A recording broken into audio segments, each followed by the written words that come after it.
Donc nous en voici à la troisième vidéo sur Dalila Sadok. Alors je précise que je suis toute seule là dans un premier temps à m'exprimer face caméra, puisque la suite sera encore en audio avec sa cousine Aïcha Sadok, à savoir que sa cousine ne s'est jamais montrée sur les réseaux sociaux, donc je respecte son choix et ça se fera sous forme d'audio avec elle.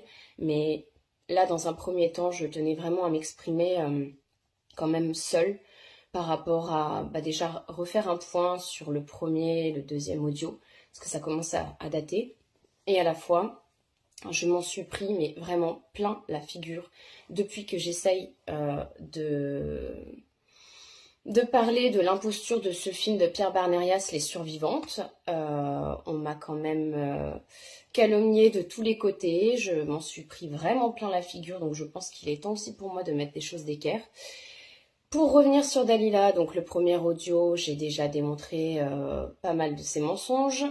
Quand même, je suis revenue sur diverses interviews qu'elle a pu donner qui ne correspondaient pas du tout avec des choses qu'elle pouvait dire dans l'une et dans l'autre.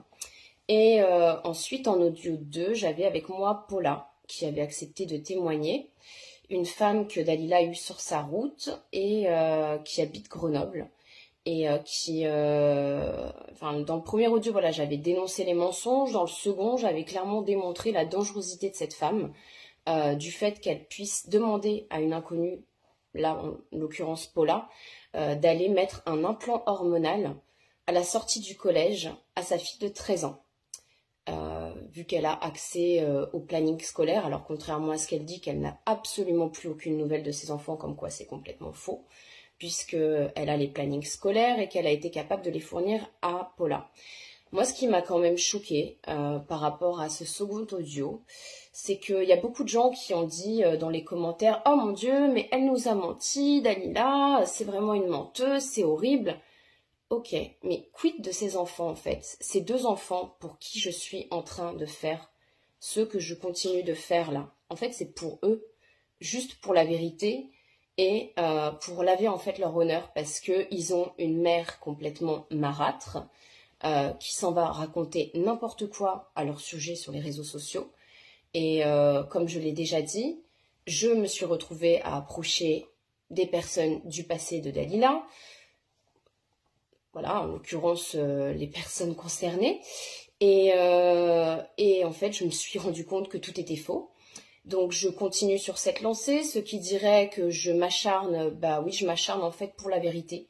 Et là, je viens de me rendre compte qu'en réalité, ce n'est pas qu'une menteuse, on a affaire à quelqu'un qui a perdu la garde parce que elle a maltraité elle-même ses enfants. Donc là, on a un film aujourd'hui avec une mère qui se fait passer pour une victime, le film de Pierre Barnérias, Les Survivantes, qui va bientôt sortir en plus en DVD, là je viens de voir ça.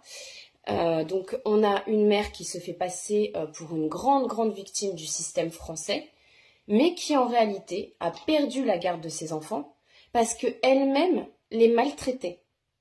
Je sais pas si les gens se rendent compte du truc, c'est comme quand j'ai envoyé le deuxième audio et que je me suis rendu compte que les gens étaient outrés qu'on leur ait menti, d'accord? Mais quid de ces enfants? Quid du fait qu'elle puisse envoyer une inconnue implanter euh, une hormone dans le bras de sa fille à la sortie du collège? Moi, c'est ce qui m'a le plus choqué, c'est l'apathie des gens. C'est Et le fait que Pierre ne s'exprime pas depuis tout ça, et depuis aussi que nous sommes plusieurs personnes à avoir dénoncé Dalila Sadok, qu'est-ce qu'elle a fait? Juste de la calomnie. De la calomnie, de la calomnie, mais à un degré, c'est un high level au niveau calomnie. Donc elle s'attaque au messager. En revanche, elle n'a sorti aucune preuve. Et c'est là où je me dis, mais alors je sais qu'il n'y en a plus beaucoup aujourd'hui qui la soutiennent et qui la croient, mais il y en a quand même assez pour que ce soit inquiétant. Et je me dis, mais ces gens-là, en fait, ils ont quoi dans le cerveau? Ils n'ont plus que deux neurones qui se battent en duel ou comment ça se passe? Je ne sais pas si vous vous rendez compte, là je m'adresse à ces personnes, que vous êtes en train de soutenir une personne qui est actuellement recherchée par la gendarmerie française et qui a dû fuir le pays parce que elle, Elle a raconté n'importe quoi sur ses propres enfants pour se faire plaindre, alors que ses enfants aujourd'hui vont bien, sont en sécurité. Alors vont bien, tout est relatif hein, quand ils ont une mère complètement fradadingue qui s'en va raconter n'importe quoi à leur encontre. Je ne sais pas si les gens peuvent réaliser. Moi, de base, je suis quand même enseignante. J'ai enseigné pendant 10 ans à l'éducation nationale. Donc, j'ai vu comment les enfants pouvaient être entre eux, comment ils pouvaient être malheureusement parfois terribles. Il faut imaginer ce que ça peut représenter pour des enfants d'aller à l'école et d'avoir partout sur les réseaux sociaux leur maman qui s'en va dire qu'ils sont en train de tourner dans des orgies, qu'ils participent à des rituels, notamment sous la pyramide du Louvre, qu'ils mangent des excréments.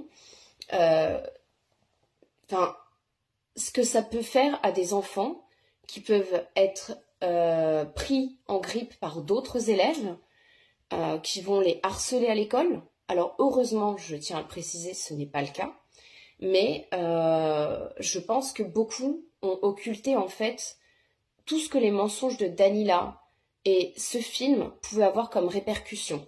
Parce que là, depuis que j'ai parlé de tout ça, comme je dis encore une fois, Pierre ne s'est pas exprimé, va sortir ce film en DVD. On a Dalila qui continue de réclamer des dons pour soi-disant payer des avocats pour sortir ses enfants d'un réseau qui n'existe nulle part autre que dans sa tête.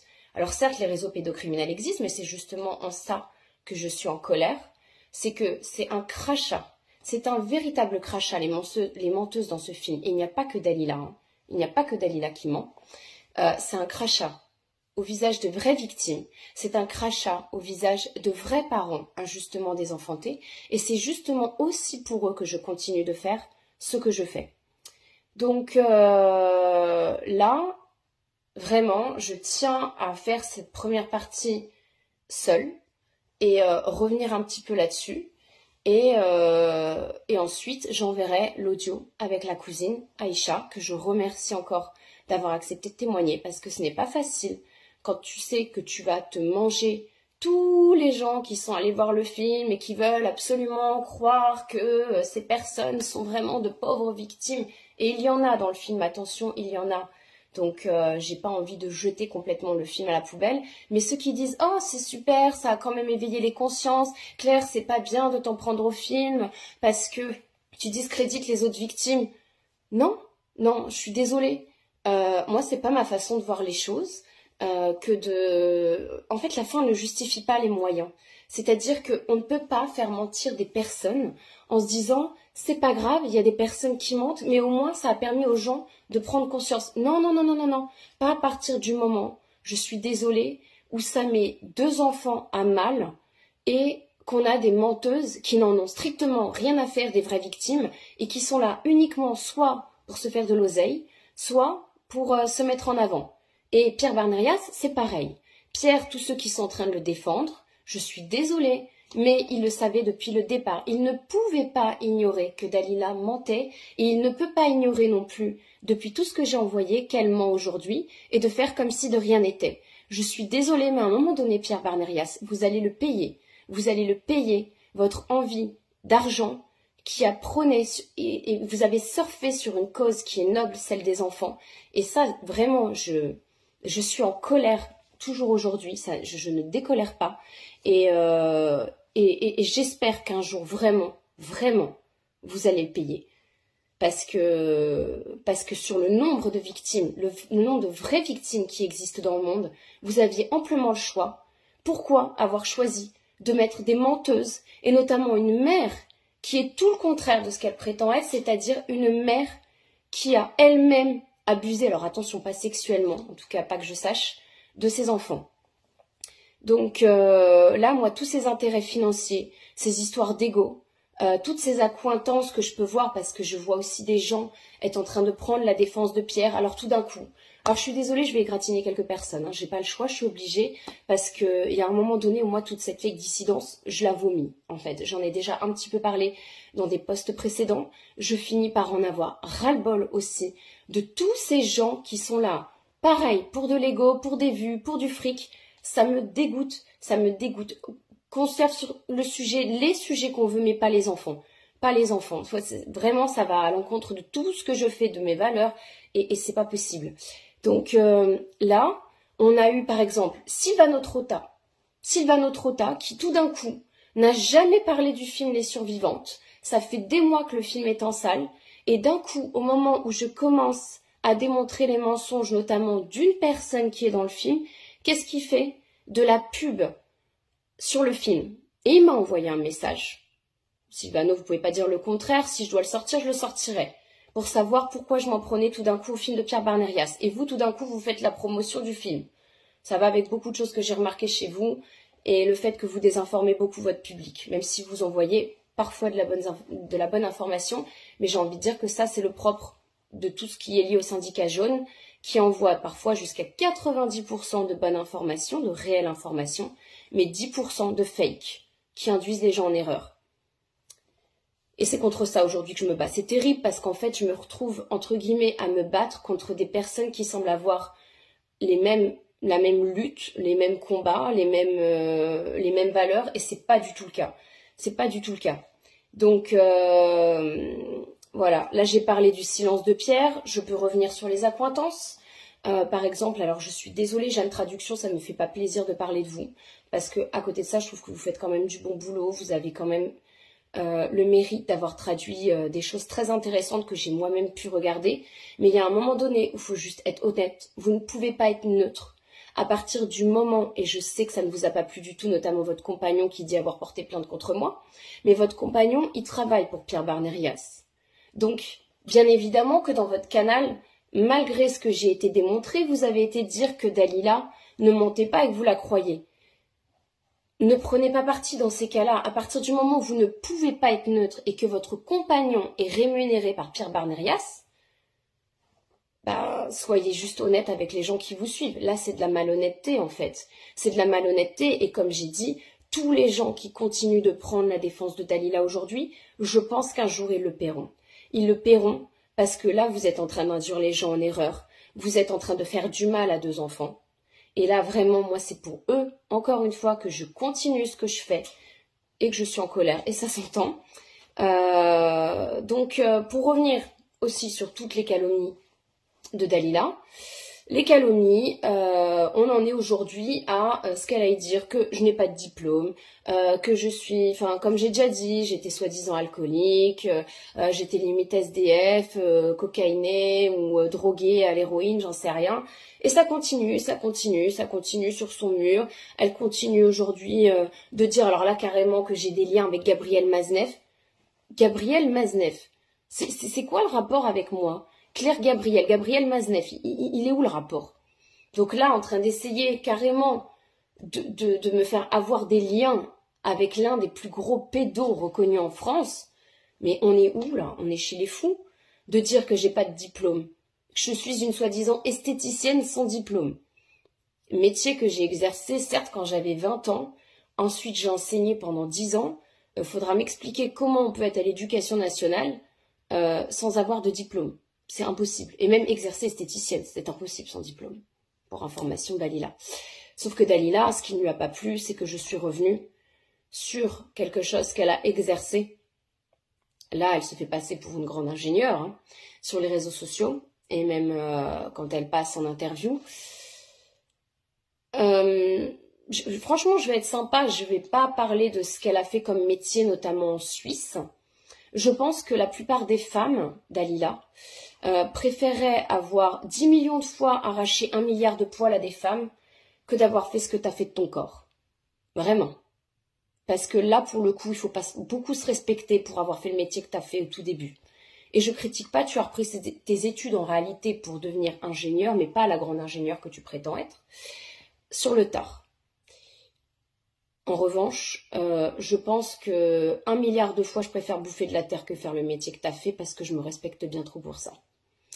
Voilà, et c'est ça qui lui a pas plu. Je l'ai mis dans un commentaire et elle est devenue hystérique. Et c'est là où elle a commencé à dire que même soi-disant, j'étais sortie avec un mec du Grand Orient. Alors le mec du Grand Orient, je sais que c'est mon ex-compagnon américain.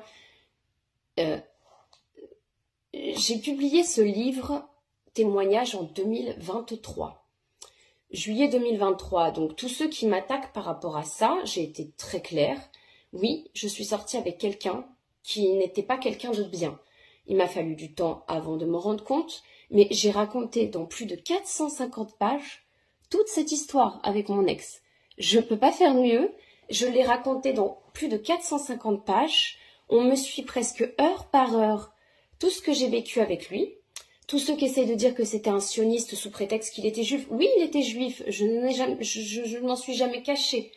Mais pas sioniste. Son grand-père, oui, tenait l'une des plus grosses maisons de production hollywoodiennes dans les années 70, 80, 90. Et il m'a dit beaucoup de choses et il m'a permis de m'éveiller sur beaucoup de choses et il trempait dans des trucs pas clairs.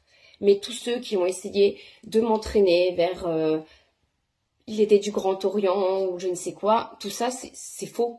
C'est faux, c'est complètement faux. De dire aussi, comme elle le prétend, que j'étais au courant des fichiers qu'il avait dans son ordinateur. Non, déjà je l'ai dit, je m'en suis rappelé plus tard, j'étais déjà plus avec lui et cette histoire elle a duré moins d'1 an. Donc quand Dalila fait croire que je suis restée pendant encore 2 ans avec lui, il faudra m'expliquer comment j'ai pu rester 2 ans avec quelqu'un dont la relation a duré même pas 1 an au final. Et manque de bol pour toi Dalila, en fait j'ai envie de dire que ma plus grosse preuve, bah, c'est ce livre que j'ai sorti en 2023. Mais si tu t'occupais d'autre chose que de ta petite personne, quand je t'avais donné mon livre, peut-être que tu l'aurais lu, peut-être que tu te serais rendu compte que tu passais pour une conne quand tu racontes un tas de conneries là-dessus. Voilà, je tenais à remettre les choses par rapport à ça d'équerre, parce que c'est pas la première fois qu'on m'attaque sur mon ex-compagnon et qu'on dit elle était avec quelqu'un de mauvais. Oui, j'ai porté plainte contre lui. Mes plaintes d'ailleurs sont ressorties dans des dossiers récemment où j'ai porté plainte contre d'autres personnes par rapport à de la calomnie dont je souffre entre guillemets sur internet, puisque depuis mon arrivée sur Twitter, c'est ça qui a été le pire. Avant j'étais sur VK, sur Instagram, on foutait un peu plus la paix. Mais alors depuis mon arrivée sur Twitter, là je me suis pris tous les grands cinglés du net qui ont essayé de me faire passer pour quelqu'un, agent double ou tout ce qu'on veut. Si j'étais une agent double, je pense que mon compte, il serait bien au-delà de 40 000 personnes. 40 000 personnes sur les réseaux sociaux, c'est que dalle. C'est rien en fait. Ah oui, aussi, elle s'en va dire que le grand-père de mon ex était dans des soirées échangistes ou je ne sais. J'ai même plus envie de répondre à sa calomnie. Comme j'ai dit, le fait qu'elle sorte aucune preuve, déjà, on dit long. Et le fait qu'elle calomnie, pareil pour Paula. Alors Paula, elle travaille avec des personnes âgées. Dalila était dire sur son mur que c'était quelqu'un qui travaillait à la DAS, à l'ASE, qui travaillait avec les enfants. Elle travaille avec les personnes âgées, rien à voir avec les enfants. Mais bon, ça va avec tout le reste. Moi, ce qui me dérange le plus dans tout ça, c'est qu'il y a beaucoup de personnes qui étaient au courant des mensonges de Dalila. Donc j'ai cité Pierre Barnerias, qui ne pouvait pas ignorer, puisqu'il n'y a pas de dossier. Pas de dossier, donc on va le revoir là, il n'y a pas de dossier, il n'y a rien. Du vent, son dossier. Mais c'est surtout que il y a des gens comme Mourad El Attab. Mourad El Attab, ne m'obligez pas à sortir les preuves, je les ai. Que vous étiez déjà au courant que Dalila mentait, mais vu que vous êtes un putain d'escroc, j'ai pas d'autre mot, et ça fait longtemps que je le sais, et que je me tais, c'est pareil, on est toujours en train de m'associer à vous comme si je m'entendais bien avec vous, c'est vrai qu'on s'est une fois au téléphone, et vous le savez, mais je sais qui vous êtes aujourd'hui, et je sais aussi ce que vous avez fait avec Dalila et votre rapport avec Dalila. Donc bien évidemment que vous prenez sa défense. Mais je pense qu'un jour aussi vous allez payer tout ça. C'est comme, alors lui il n'a rien à voir dans l'histoire de Dalila, mais on est toujours en train de m'associer à lui. Richard Boutry. Richard Boutry, oui, il fut un temps où j'ai collaboré avec lui, où je l'ai aidé, pareil. On est un peu sur du Barnerias numéro 2, quelqu'un qui va prendre les personnes catholiques comme public cible, et qui va faire plein de choses avec le catholicisme, parce que c'est ce qui fait vendre aujourd'hui les gens cathos qui ont envie d'entendre telle chose. Ben voilà, on a des Barnerias et on a des Richard Boutry qui sont là pour les satisfaire. Alors tous ceux qui vont dire que je suis en train de diviser au sein de la dissidence, vous ne savez pas ce que c'est. Vous n'avez même pas idée de ce que c'est de baigner dans ce monde de requins, dans ce monde d'opportunistes, dans ce monde qui ne pense qu'au fric, qui ne pense qu'à ses vues, qui ne pense qu'à son ego, Moi, ça fait des années que je me les tape et que je n'en peux plus des gens comme ça, en fait. Je n'en peux plus et j'en peux plus qu'on m'associe à eux. Et Richard, il sait très bien, s'il devait tomber sur cette vidéo, ce que je pense de lui à l'heure actuelle. Voilà. Et pourquoi je dis ça? Donc, vaut peut-être mieux pas pour lui qu'il interagisse sur cette vidéo, parce que du dossier, je pourrais en sortir sur lui. Je trouve que je suis très sympa parce que je ne le fais pas. Mais je pourrais. Comme aussi tous ceux qui ont reçu Dalila en interview et qui se taisent depuis des mois maintenant, soit par souci d'ego, soit parce qu'ils n'ont pas envie que leur business en prenne un coup. Il y a une personne qui me déçoit énormément, Nicolas Bouvier, la charte de Munich, dont tu parles souvent. Tu parles de la charte de Munich, c'est quand ça t'arrange, la charte de Munich. Parce que là, à quelle heure la charte de Munich, sachant qu'on parle d'enfants, en réalité, qui ont été maltraités par leur mère. Quand je parle de maltraitance, ça a été jusqu'à l'hôpital. Ça a été jusqu'à l'hôpital. Et le père a récupéré les enfants dans un état. Les enfants avaient les dents complètement cariées. Et comme je dis, ça corrobore avec ce qui vient avec la cousine. Avec ce que la cousine a à dire, le fait que la maman était complètement négligente et n'en avait rien à foutre de ses enfants. C'est d'ailleurs pour ça qu'elle continue de faire tout ce qu'elle fait pour arnaquer les gens. D'ailleurs, je pense qu'elle peut remercier grandement les gens qui lui ont permis de rembourser ses dettes, puisque Dalila a réussi à rembourser ses dettes, à remettre sa maison qui était en Moselle en vente. Merci à toutes ces personnes d'avoir contribué à ce qu'elle puisse même se barrer à l'étranger. Là, elle est partie un mois en Thaïlande, apparemment, elle se fait plaisir. En plus de tous les hôtels 5 étoiles dans lesquels elle a pu loger, les Thalasso et j'en passe, grâce à l'argent des dons qui ont été collectés par le film. Bref, je suis vraiment, mais vraiment écœurée. Et pourtant, il y a des personnes qui ont essayé de s'exprimer dans ce film. On a Sylvie, la mère de Stécie, qui a essayé de s'exprimer. Alors Sylvie, aujourd'hui, qui est accusée par sa fille Stécie, soi-disant de l'avoir vendue au réseau et de l'avoir touchée. Il faut savoir que Stécie a passé énormément de temps avec Dalila. Et que Dalila, d'ailleurs, lui a payé un tatouage. Dalila, qui est toujours en train de critiquer tout ce qui est signe, etc. Le tatouage qu'elle a été payé à la fille de Sylvie est un papillon. Voilà. Et il faut savoir que Dalila essaye de mettre dans la tête des gens que ses parents... moi, c'est ce qu'elle a fait avec mon père, avant de le traiter de violeur officiellement, soi-disant sur ma personne. Elle avait commencé à essayer de me mettre ça en tête quand on était encore proches. Et là, je vois que manifestement, elle a réussi sur la pauvre Stécie, qui est encore jeune et fragile. Moi, j'ai vu des interviews quand elle s'exprimait plus jeune, Stécie, où elle remerciait 1 milliard de fois sa mère de l'avoir sortie de tout ça. Et aujourd'hui, elle s'attaque carrément à Maria Machado aussi, qui avait commencé à confirmer ce que j'avais dit. Aujourd'hui, Dalila s'en va dire que Maria Machado a violé sa fille. Voilà, on en est. De ces folles dingues. J'ai envie de dire de ces folles dingues parce qu'elles sont plusieurs dans le film. Et j'en ai déjà parlé suite à une vidéo qu'a fait un Suisse qui avait reçu Dalila chez lui. Donc pour revenir sur les personnes qui l'ont défendue, ce qui est quand même complètement fou, c'est que ce sont des personnes qu'elle a pu parfois insulter par le passé. Je pense notamment à Sylvia Miami. Sylvia Miami qui l'a défendue avec un audio. Alors ça, j'y reviendrai dans la prochaine vidéo, parce que là, pour le coup, ce sera en vidéo, vraiment, que je vais avoir quelqu'un qui va témoigner. Et là, on reviendra sur les fameux audios qui circulent et celui qui a refait circuler Sylvia Miami.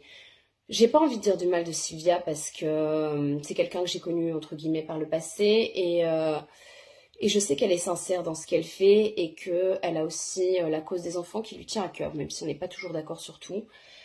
Mais là, c'était vraiment maladroit de sa part de reprendre un audio du père où le père était simplement en fait en train de vérifier que le petit était bien torché et que ça s'est transformé en du soi-disant inceste. Je reviendrai dessus plus tard. Vraiment, je reviendrai dessus dans le dernier audio. Je m'y engage. Mais c'était pas très très très malin de sa part. Et on a Karl Zero. Alors Karl Zero, là je pense qu'il est temps, plus que temps, de refaire le point sur plusieurs choses. Parce que Karl Zero a fait une interview dans laquelle il a parlé de moi, avec le média en 442, et en disant qu'on ne savait pas qui j'étais, limite en me faisant passer pour une agent double. Je pense que j'ai beaucoup moins à me questionner que Karl Zero sur pas mal de financements liés à son magazine. Alors je lui reconnais une chose à Karl Zero, cela dit. Sa chaîne avec ses vidéos m'ont permis aussi d'ouvrir les yeux. Donc je vais pas complètement cracher sur cette personne. Mais quand je vois qu'aujourd'hui il continue et il ne veut pas revenir sur les mensonges de Dalila quand le média lui a posé la question, qu'est-ce qu'il a répondu? Bon, ok, c'est vrai, on n'a pas les preuves d'un réseau, mais par contre, le père, avec les données que j'ai eues, les audios et les dessins, c'était donc un pédo. Donc, comme quoi, Karl, alors vous confirmez que vous n'avez pas eu de dossier, puisque Dalila fait que dire qu'elle vous a envoyé un dossier. Vous parlez des audios et vous parlez des dessins. Donc, ce qui veut bien dire qu'en réalité, vous n'avez rien de plus que ça. Le dossier de Dalila tient juste sur 2-3 pauvres audios et quelques dessins dont on ne connaît pas la provenance. Et vous continuez d'accuser le père d'inceste, pour ne pas perdre la face et ne pas perdre certainement aussi vos lecteurs du magazine L'Envers des Affaires. Un peu d'honnêteté, ce serait bien, Karl, surtout quand vous avez été dire aussi dans cette même interview que j'avais traité Booba de pédocriminel. Alors, c'est l'occasion de revenir aussi sur cette affaire de Booba. Soi-disant que j'ai été dire que Booba était un grand pédocriminel, c'est faux. Ça, c'est le net qui s'est emballé tout seul. Moi, j'ai simplement remis en question le fait qu'il avait été proche pendant un temps de Didi qui était dans la tourmente. Voilà, j'ai simplement remis un petit peu en avant des accointances qu'il a eues avec lui, en questionnant simplement. Et pareil pour des signes qu'il a fait dans des clips. Donc, il faut arrêter, je n'ai jamais dit que c'était un pédo et je le pense même pas. Et pourtant, j'ai pas du tout envie de dire du bien de cette personne, vraiment pas. Parce que je vois comment il se comporte sur les réseaux sociaux, ça n'a strictement rien à voir avec mes valeurs ou ma façon de voir les choses. En revanche, on me fera pas dire que c'est un pédocriminel parce que je ne le pense pas. L'histoire de Inès, 16 ans, ça, Karl Zero, ça vous regarde. Vous êtes vous seul à avoir parlé de ça. Je n'étais même pas au courant de cette histoire à l'époque où j'ai fait le tweet sur Booba. Mais, et en plus, j'ai envie de dire une chose, Booba, je peux quand même le remercier finalement sur une chose. C'est que il n'a pas mis moi en avant, j'en ai rien à foutre de moi, ma personne, mon nom. En revanche, je peux le remercier pour une chose, c'est qu'il a quand même su mettre en avant un compte qui parlait de pédocriminalité et qui lutte contre le trafic humain et le trafic des enfants. Donc je peux lui dire merci, j'ai presque envie de dire à Booba, étonnamment. Malgré le fait qu'il m'ait prise en grippe. Après, bon, je vais pas l'identifier sur cette vidéo, ça risquerait de lui faire peur, il n'a pas l'habitude de voir une femme sans filtre, je pense qu'il risquerait de faire un infarctus. Et puis, il y a trop de gens qui apprécient Booba sur les réseaux sociaux et qui m'en voudraient s'il faisait un infarctus, donc voilà. Mais je tenais quand même à parler de ça parce que c'est Karl Zero qui a été mentir en disant que je l'avais traité de pédocriminel. C'est faux. Je ne l'ai jamais traité de pédocriminel.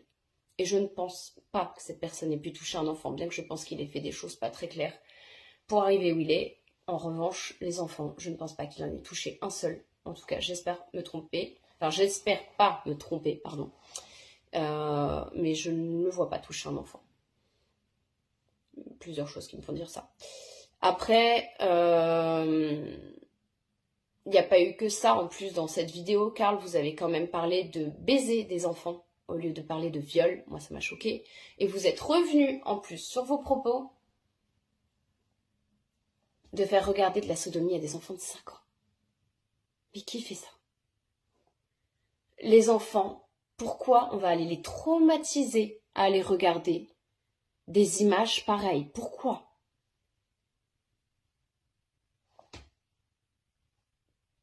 Ça n'a aucun sens. Ça me... en fait, là, je marque un temps d'arrêt parce que ça me choque, en fait. Bref.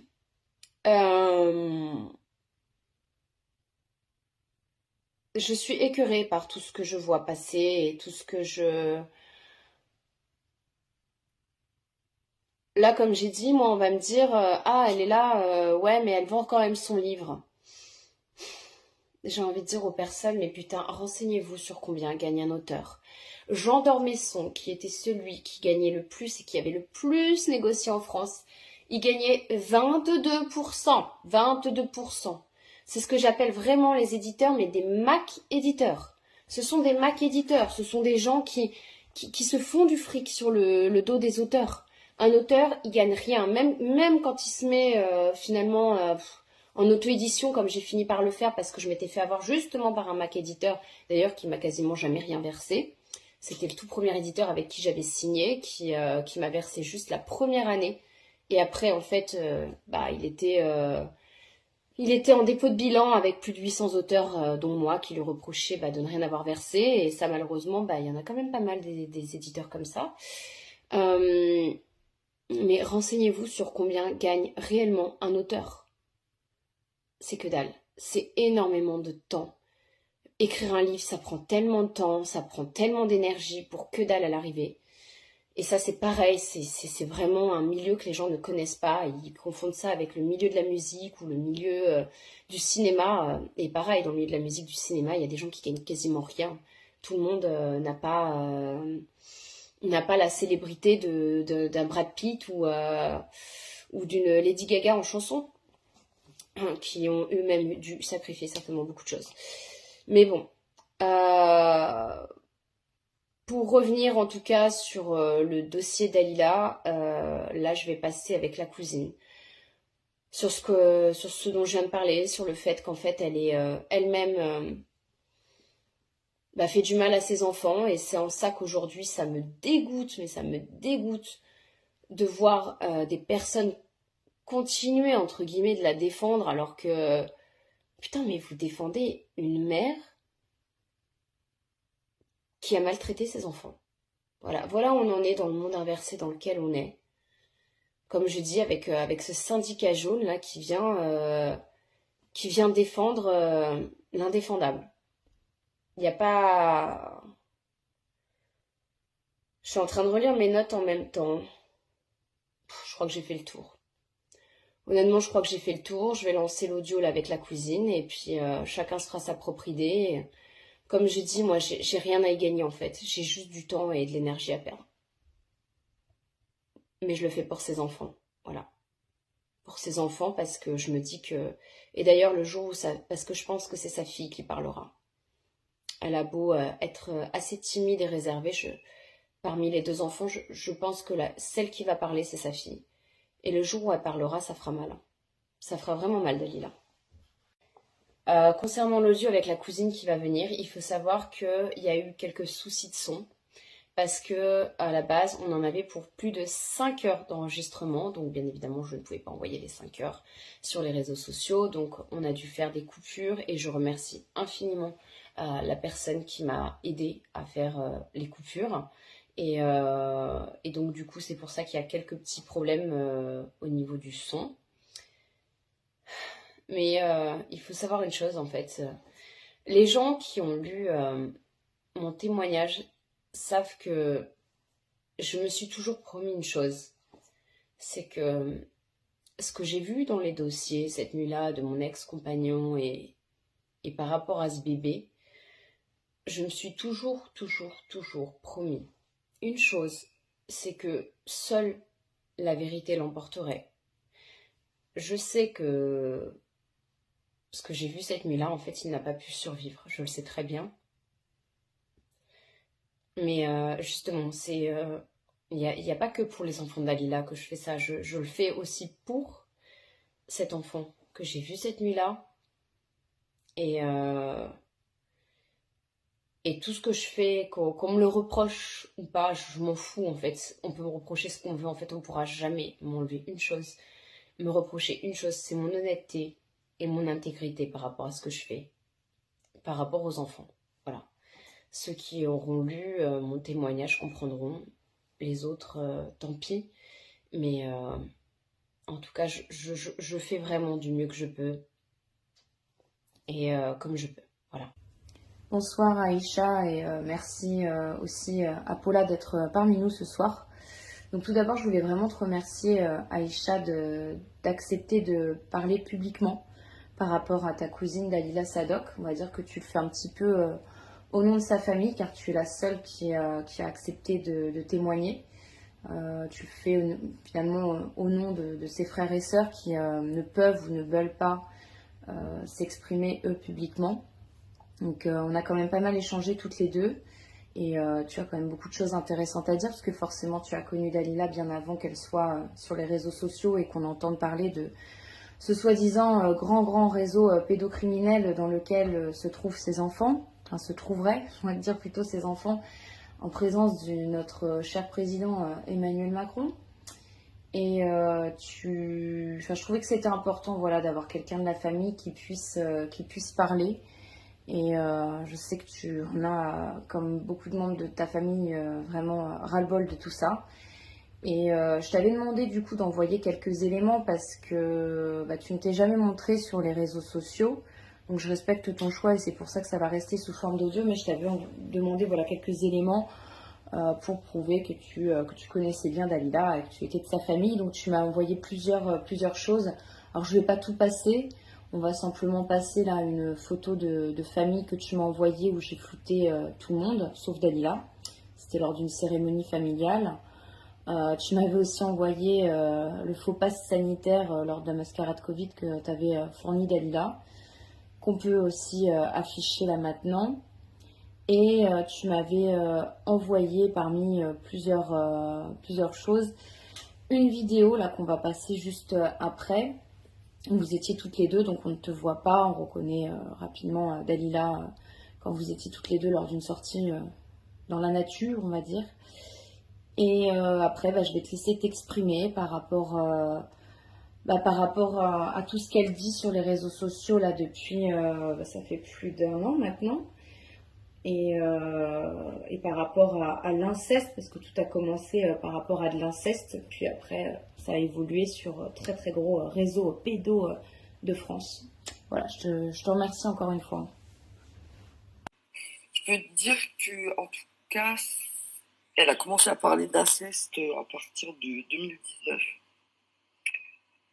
Quand elle a vu que ça commençait à sentir mauvais pour elle, et là, elle a vraiment tout joué sur ce qui était franc-maçonnerie et j'en passe, quoi.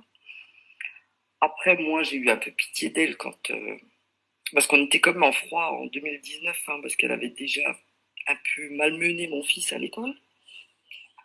Et quand ils lui ont enlevé les enfants, bah, j'ai eu un peu pitié d'elle et là, je lui ai prêté de l'argent, je l'ai beaucoup aidé, hein. T'as vu, elle en parle même dans une vidéo. Et alors tu l'as soutenue financièrement, mais pas que, en fait tu l'as beaucoup aidée en gardant les petits. Et d'ailleurs tu m'as envoyé un nombre incalculable de captures d'écran euh, dans lesquelles elle te demandait un coup de venir les garder, un coup elle te disait que finalement elle ne pouvait pas venir les chercher à la sortie de l'école, est-ce que tu peux les garder? Donc je te laisse en parler. Garder ses enfants du dimanche au mercredi, comme si c'était normal, quoi. Alors que moi, j'en pouvais plus, j'ai déjà deux enfants, voilà, quoi. Et quand elle parle de que ses enfants étaient sales et tout, c'est pas du père, c'est elle qui me les ramenait, ils étaient sales. Si, je sais pas, Milo et Camille, ils étaient pas propres quand elle me les ramenait, hein. C'est moi qui devais leur faire la douche et voilà, quoi. Donc elle s'en occupait pas forcément bien là, de ce que tu dis. Elle disait que c'était le père à chaque fois qui lui rendait sale, mais là, bon, bah, tu nous dis le contraire. Enfin, en tout cas, ce n'est pas le père qui te les ramenait, mais bien Dalila. Déjà, qui laisse ses enfants du dimanche au mercredi non-stop? Je sais pas, moi je le ferais pas en tout cas. Bah, et puis là, dans les messages, on peut voir qu'en plus, à un moment donné, tu demandes à ce qu'elle donne des goûters, ce qu'elle ne donnait pas à l'époque, Non, les comme goûters des enfants. pas de sac de piscine. Allez, ils avaient un sachet, tu te rends compte, un sachet.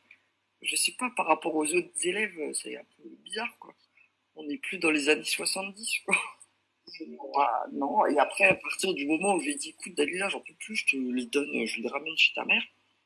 Et là, elle était fâchée, quoi. Et là, elle a commencé à un petit peu malmener mon fils à l'école. Et là, bah voilà, c'était fini entre nous. Et après, il y a eu cette histoire où ils sont venus chercher ses enfants. Donc, Alors, quand tu dis qu'elle m'a mené ton fils, c'est-à-dire, en fait, elle faisait quoi à ton enfant?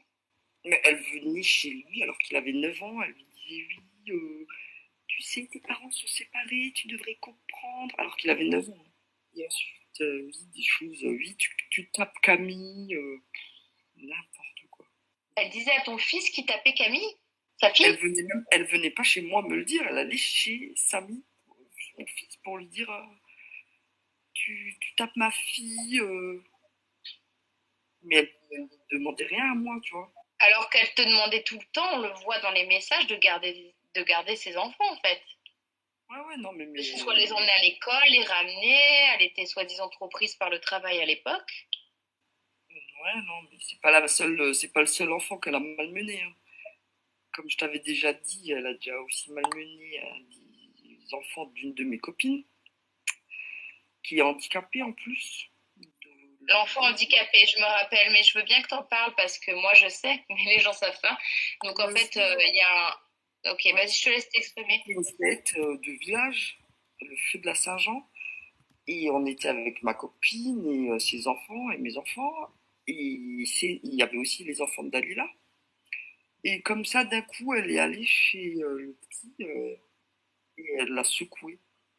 Elle lui a dit, oui, tu tapes pas mon fils, ah. Alors que le gamin, il tient même pas debout, quoi. Après, je lui ai dit, mais Dalila, franchement, tu te rends compte de ce que tu viens de faire, là? Ah, mais je sais même pas si elle avait vu qu'il était handicapé sur le coup, mais bref, en tout cas, c'est pas le seul. Donc tout ça, c'est juste avant qu'ils me prennent les enfants, tu vois.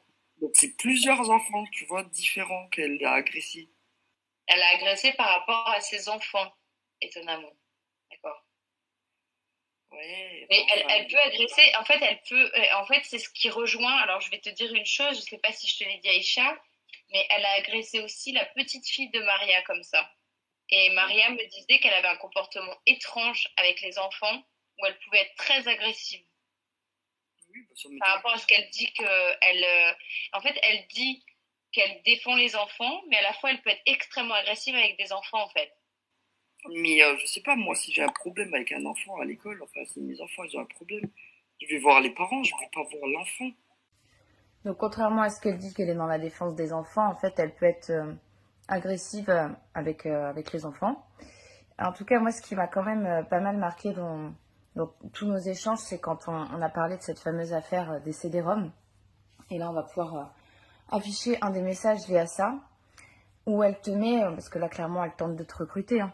Si tu veux être dans la lumière et faire des interviews, je peux dire que c'est toi qui gardes une partie des CD-ROM, qui comprennent les preuves des personnes impliquées dans le réseau pédosataniste de Fred, mon ex. Si tu veux participer à mon combat, je suis heureuse de te partager ce que je vis.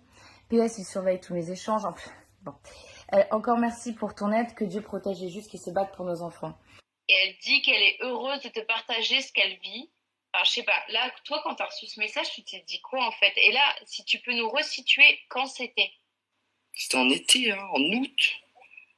Ouais, mais quelle année, tu te souviens? Ah, en 2024, c'est récent, c'est tout récent. Ah là, c'est récent alors, c'est très très récent. Donc en fait, elle te dit, si tu veux être dans la lumière, il faut que tu parles des CD-ROM dont elle parle soi-disant depuis des années qu'elle a. Là, en fait, si tu veux être dans la lumière et si, en fait, il faudrait que tu dises que tu as les CD-ROM, les fameuses CD-ROM dont elle parle. Et après, elle te dit qu'elle ne cédera pas à ton chantage et qu'elle ne va pas te payer. Alors, je sais pas. Là, je te laisse t'exprimer par rapport à ça parce que pour moi, c'est délirant. Ah, écoute, je pense que en fait, comme elle a vu que j'écrivais des messages sous ses posts, je disais que c'était une mythomane et que personne dans la famille lui parle. Plus personne lui parle, hein. Mais vraiment, quand je dis personne, c'est personne, quoi. À part ses parents. Et bref, en tout cas, elle m'a envoyé ça ensuite. Elle a voulu me recruter dans ses mensonges. Et quelques jours Et elle après, t'a demandé de mentir en plus.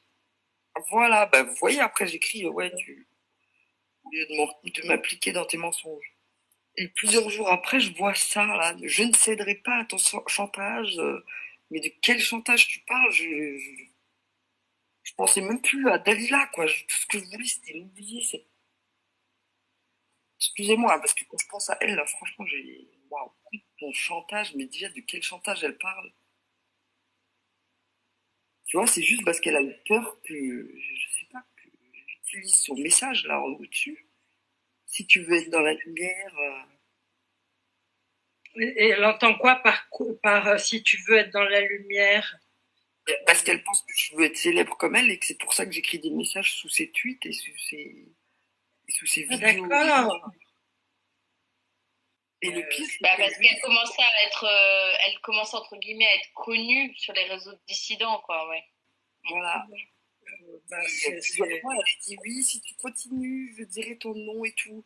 Alors du coup, dans mon YouTube, bah, j'ai bien mis mon nom à Sadoc. Et là, j'ai posté. Elle a un compte chat sauvage. Je sais pas si vous voyez son compte là, chat sauvage.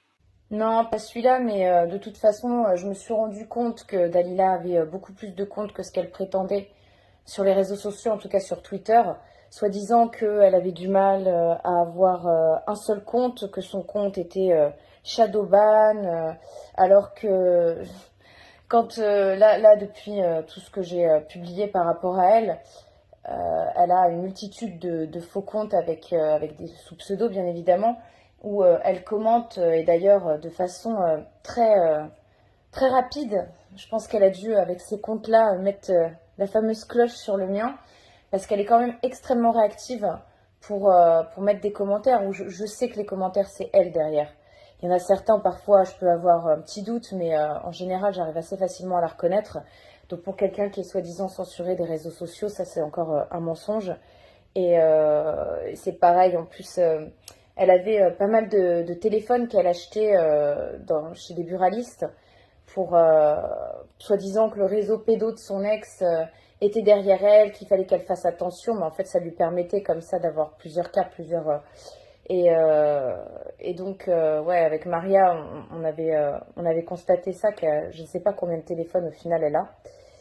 Et pour revenir, j'aimerais quand même revenir, et là on peut l'afficher, le message, parce que c'est clairement un message de menace qu'elle t'a laissé, où elle met donc tu veux être célèbre, tu veux profiter de ma visibilité, alors je vais partager ta vraie identité, ma cousine, qui me veut, je pense qu'elle a voulu mettre du bien, et qui souhaite m'aider à sauver mes enfants. Ce qui est fou en fait, c'est que dans chacun des messages, elle continue de faire comme si ses enfants étaient en grand danger, même avec toi, alors que, en fait, c'est parce qu'elle sait que ce sont des écrits, mais c'est complètement lunaire. Enfin, moi, tous les échanges que tu m'as envoyés avec elle, et on peut pas tout mettre parce qu'il y en a trop, mais c'est complètement lunaire. Là, va falloir assumer ton nom, prénom, adresse, numéro de téléphone, t'es dans... Ah, bah oui, tendance à l'alcool. Bah oui, dès qu'on dit quelque chose contre Dalila, surtout qu'on dévoile tous ces mensonges, nous sommes alcooliques, drogués, au chômage aussi, violés par nos parents. Non mais c'est quand même dingue. Ah oui, pédo et pro-pédo, infiltrés aussi bien évidemment. Bref. C'est hallucinant et enfin, je me dis que en fait, je pense qu'elle a besoin d'une aide psychiatrique, cette personne, c'est pas possible. Quand je vois ça, c'est hallucinant. En tout cas, je vais revenir sur l'affaire des CD-ROM, où elle voulait clairement, comme tu disais, comme je disais, te recruter dans ses mensonges. En 2019, elle disait que c'était les flics qui lui avaient pris les CD-ROM et qui voulaient plus lui rendre. Oui, bah c'est ça qui est intéressant avec Dalila, ce sont les dates, de revenir aux dates. Là, tu vois, tu parles de 2019, et en 2019, donc on sait que c'est là où elle a perdu la garde définitive de ses enfants.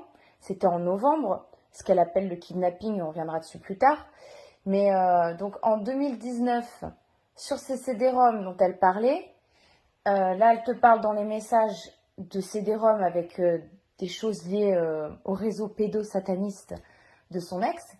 Sauf que si on remet les dates, et j'en ai déjà parlé précédemment, donc ces enfants auraient commencé à s'exprimer par rapport à l'inceste en février 2019, et fin février 2019, début 2020, elle s'est orientée vers l'association Anti-Pédo de Maxime Montaut, où elle ne connaissait absolument rien au réseau, au satanisme, et qu'elle serait arrivée toute innocente avec ces fameux dessins, j'ai presque envie de dire, les seules preuves, entre guillemets, qu'elle a pour prouver que ces enfants viennent d'un des plus grands réseaux, sont dans un des plus grands réseaux pédocriminels de France.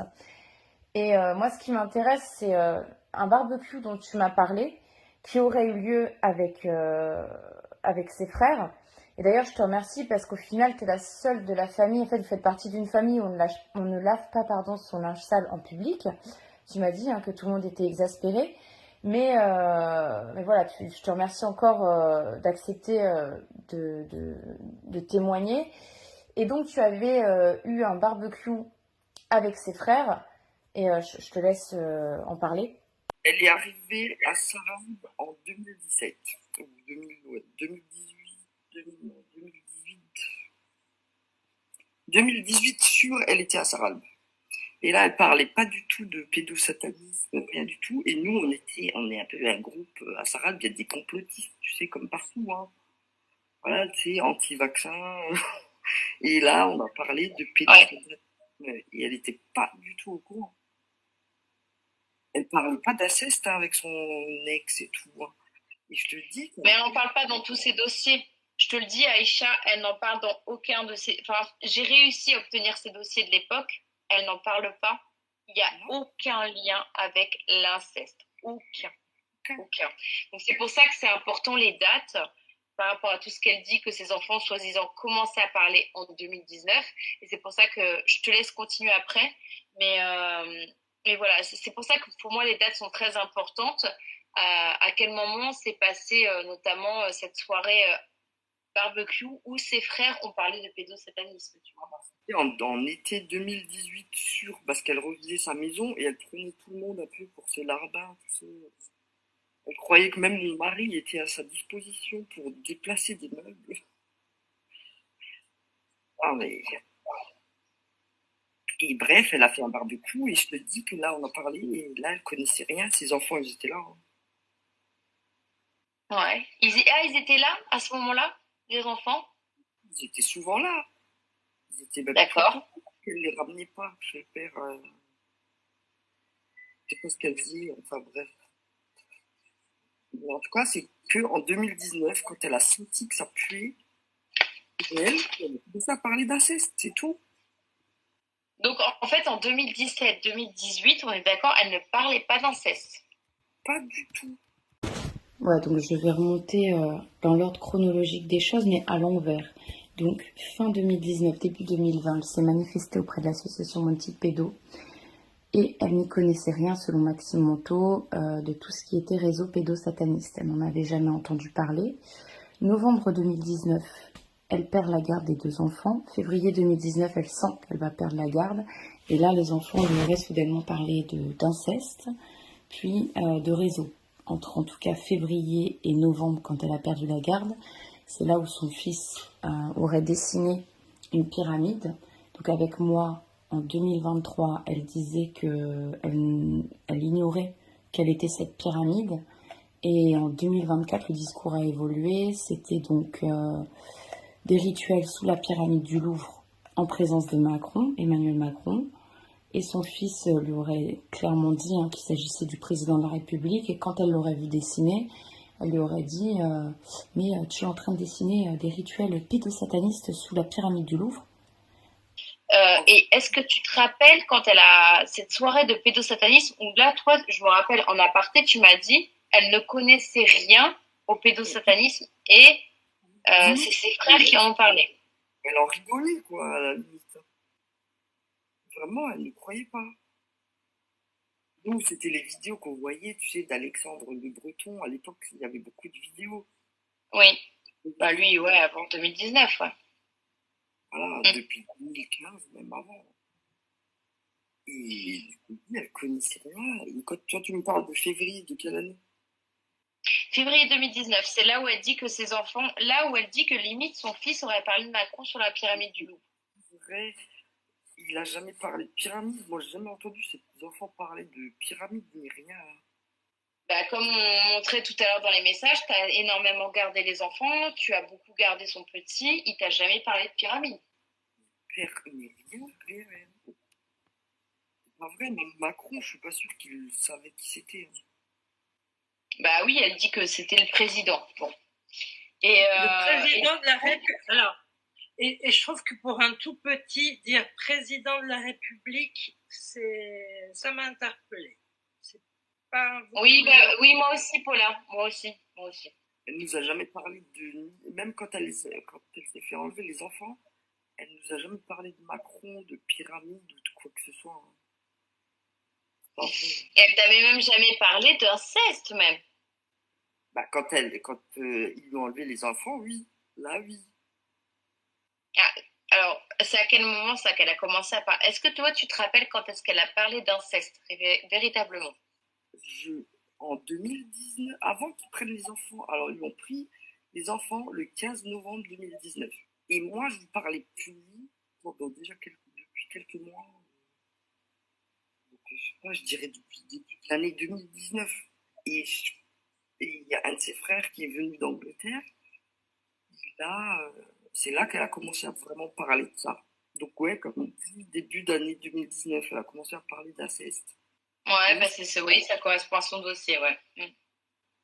Et avant, elle n'a jamais parlé de ça. Alors que quand même, ils se sont séparés plusieurs années avant, en fait. C'est ça qui est fou. Et jamais dans sa famille, ni à qui que ce soit, elle a parlé d'inceste. Non, jamais. Et par contre, elle voulait s'éloigner du père. Hein. Ouais. Ça, bah oui. Ouais. Ah ouais. Non, elle a commencé à parler que en 2019, je te dis, quand elle a vu qu'il y a eu des jugements contre elle, c'est tout. Sauf que ça, elle en a jamais parlé de ces jugements. Il y a une fois où elle était justement en 2019, je l'ai vue aller en pleurs à l'école, essayer d'amadouer la maîtresse, la directrice de la maternelle. Et c'est tout, hein. Sûrement pour préparer le terrain, parce qu'elle savait qu'elle allait se faire enlever les enfants. Et comment elle savait qu'elle allait se faire enlever les enfants? Ben, il y avait sûrement un jugement, parce qu'il y avait des non-représentations et tout. Oui, donc au départ, quand elle est partie à 600 km, il n'y avait pas d'histoire d'inceste. Donc elle ne peut pas dire qu'elle a fui sous prétexte que le père était incestueux ou quoi envers les enfants. Puisque là, tout à l'heure, tu disais qu'elle était arrivée en, je crois, 2018. Donc c'était un an, soi-disant, avant que les enfants parlent. Et quand elle est partie à 600 km, c'était pas pour faire une garde alternée avec le père. En fait, elle ne voulait pas que le père ait du tout la garde des enfants. Et parce que quelqu'un qui part vivre à 600 km, qui a des enfants en commun avec quelqu'un, c'est pas pour faire une garde partagée. Puisque les pauvres enfants, après, ça leur fait faire plein de kilomètres à chaque fois pour aller chez un parent, chez l'autre parent. Donc oui, quand elle dit qu'elle faisait pas de représentation auprès du père, ça n'avait rien à voir avec l'inceste. C'est juste parce qu'elle voulait tout simplement pas que le père voit ses enfants, en fait. Donc rien à voir avec n'importe quelle histoire de pédocriminalité. Il dit clairement c'est à cause de ça qu'ils lui ont enlevé les enfants, parce qu'elle n'a pas présenté les enfants. Et du coup, ce qui s'est passé aussi, c'est qu'elle vous a beaucoup emprunté à sa famille. Hein. Elle a énormément emprunté à toi, notamment, et même à des proches. Et bien évidemment, elle n'a jamais remboursé, puisque c'est là où vous en êtes aujourd'hui, c'est que vous n'avez pas eu... elle vous a pas remboursé. Alors donc là, il y a eu emprunt. Moi, j'ai appelé les dossiers là qu'on peut passer emprunt 1, emprunt 2, emprunt 3. Ah oui, elle a emprunté à tout le monde, hein, faut pas rêver. En pleurnichant, en disant ah j'ai des avocats, je peux plus payer mon chauffage, mes propres parents qui sont à la retraite et qui gagnent rien quoi à la retraite, ils lui prêtaient des 500 euros, enfin donné, hein, parce que lui, il prête pas. Mon père lui a donné du bois de chauffage. C'est vraiment, Et pourtant, elle avait un travail, non? Oui, enfin là encore, j'ai envie de dire, elle s'invente une vie, pas complètement par rapport à une formation, mais c'est quand même une formation qu'elle a fait sur le tard, hein, Dalila. Sa formation où on avait regardé d'ailleurs avec Paula, on avait trouvé sa promo. En fait, elle a obtenu concrètement un diplôme à l'âge de 30 ans. Donc, toi, tu parlais, Aïcha, de formation Pôle emploi. Elle a dû bénéficier de choses comme ça. Après, ça, pour le coup, ça, c'est toi qui disais ça. J'en sais rien, mais la grande ingénieure, soi-disant, du CAC 40, vu qu'elle ment comme elle respire, c'est pareil. Elle a l'air d'avoir un gros complexe d'infériorité par rapport à de ce que tu m'avais dit, Aïcha, par rapport à ses frères et sœurs qui avaient tous de, de très très bonnes professions. Après, elle a ingénieur quand même, elle a eu son diplôme, mais bon, ingénieur, ça veut tout et rien dire, hein. Il y a les ingénieurs des arts et métiers, et puis il y a les ingénieurs de petites écoles d'ingé ou de formation comme ça, effectivement, qui peuvent être payés par Pôle emploi. Bref, après, j'ai pas envie de partir dans un débat là-dessus, mais je vois que c'est ce qui est souvent mis en avant dans ces interviews. Oh, allez, puis en plus, c'est typiquement français, ça m'énerve. Mais c'est surtout que c'est ce qui est toujours mis en avant. Et quelque part, elle se donne du crédit comme ça. Après, elle s'exprime bien, on peut pas lui enlever, hein. Mais bon, quand elle raconte des choses par rapport à son boulot, que ce soit Maria ou moi déjà, on l'a pas vraiment vu travailler. Ça, j'en avais déjà parlé. Mais c'est surtout quelqu'un qui a l'air d'être extrêmement fainéante et qui ne veut pas bosser. En tout cas, ça, c'est ce que... On est quand même plusieurs, j'allais dire ce que j'en déduis. Non, je suis pas la seule à l'avoir remarqué. Sinon, on va revenir sur toutes ces accusations par rapport aux drogues, l'alcool. Là, par exemple, on peut afficher un échange que vous avez eu entre vous, Aïcha, où elle te dit que Dieu te remette... oui, c'est ça. Que Dieu te remette sur le droit chemin et loin de la drogue et de l'alcool. Non, mais elle est incroyable parce qu'en plus, elle fait ça à chaque fois, à chaque personne. Donc, ça la décrédibilise complètement. Et on peut afficher aussi un autre message, donc le message qu'elle avait laissé à Paula en disant que tu avais été aussi violée avec tes sœurs. Oui, j'aimerais savoir Et que, moi, je sais pas, il paraît que j'ai été violée par mon père, je suis pas au courant non plus. Ce qui m'avait choqué, c'est que, en fait, Aïcha, dans un des tweets, dit que Dalila ment. Moi, je faisais mes recherches parce que je trouvais qu'il y avait plein de choses qui collaient pas et qui me choquaient. Et j'ai demandé à Aïcha, que je connaissais pas, est-ce que vous pouvez me contacter en MP? Et là, Dalila me dit, je peux même te donner son numéro. Et paf, elle me donne le numéro. Mais j'ai été j'ai été super choquée de la facilité avec laquelle elle donne les numéros des gens. Je trouve ça super intrusif et super. Bah oui, dans le but de me harceler, quoi. Non, ce qui est surtout dingue, c'est les accusations qu'elle tient sur les gens, où ça mêle carrément nos familles qui n'ont strictement rien demandé, d'aller dire que des membres de nos familles nous ont violés. Et là aussi, elle fait toujours tout en effet miroir. Donc, elle traite les gens d'alcoolos. Et je vais te laisser en parler à Aïcha par rapport à son frère aussi, quand il a commencé, un de ses frères, parce qu'elle en a plusieurs, qui avait commencé à dire que c'était une menteuse et que à ce moment-là, elle avait été monter des bouteilles dans des bouteilles de vin dans sa chambre alors qu'il ne boit même pas de vin et qu'il boit que de la bière, en disant aux membres de votre famille que c'est un alcoolo. Elle a ramené ses parents dans la chambre de son frère en ayant mis ses propres bouteilles de vin dans la chambre. Parce que c'est elle qui boit du vin là, tous les soirs avec son petit plaid. Ça, faut le dire quand même, parce que à un moment de traiter tout le monde d'alcoolo, de drogué, de violé, je me demande si c'est pas elle qui a été violée. Bah, c'est une question qu'on s'est déjà posée à plusieurs reprises pour qu'elle traite comme ça tout le monde pédo et qu'elle nous voit tous avec des pédos même autour de nous. Il y a de quoi se poser des questions, surtout comme tu m'avais dit, Aïcha, elle a pas, vous n'avez pas une nouvelle pendant des années, vous ne savez pas ce qu'elle a fait à l'âge de 18 ans quand son père l'a mise à la porte. Et du coup, vous ne saviez absolument pas ce qu'elle était devenue pendant des années. Donc, de toute façon, enfin, moi, de tout ce que j'ai recherché, le passé est quand même assez trouble aussi, hein. Là, on parle beaucoup du présent, mais il y a quand même des choses assez troubles. J'attends vraiment d'en savoir plus et d'avoir confirmation sur certaines choses pour peut-être pouvoir m'exprimer là-dessus. Mais je veux faire attention et être certaine de certains éléments. En tout cas, on peut revenir par rapport au fameux kidnapping dont elle parle en novembre 2019, quand ses enfants lui ont été enlevés devant l'école, puisque toi, en fait, tu étais présente, Aïcha. Donc, je te laisse en parler. Bah après, ça m'a choqué, quoi, hein, parce que c'était quand même violent. En fait, ce qui était violent, c'est surtout que c'est elle qui est venue s'opposer. Et c'est pas vrai qu'elle était à une audience. Enfin, je pense pas qu'elle était chez les gendarmes, parce que elle est censée attendre ses enfants chez elle, tu vois, pour attendre le bus, quoi. Et elle était chez elle, elle n'était pas chez les flics. Parce que quand les gens l'ont appelée, elle est directement venue. Elle est venue dans la minute, tu vois, de chez elle à l'école, il y a 2 minutes en voiture. Oui, mais moi, c'est ce qui m'a fait. En fait, d'une interview à l'autre, elle dit qu'elle était convoquée, à une autre, elle dit pas qu'elle était convoquée. C'est pour ça que je te demande.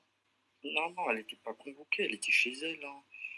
Et elle est directement venue et elle a commencé à crier. Bon, Camille, elle était choquée, hein. Je pense pas qu'elle voulait partir comme ça, parce qu'il y avait quand même les gendarmes, il y avait 2 nanas de la UMO, de l'ASE, et bah, il y avait le père, quoi. Mais par contre, le petit, il est directement allé chez son père, hein. Ouais, mais du coup, justement, là, elle dit qu'en fait, à plusieurs reprises, hein, même dans une interview avec moi, elle dit qu'elle est restée extrêmement calme. Et c'est là où Elle, la question. Oui, elle dit qu'elle est restée très très calme.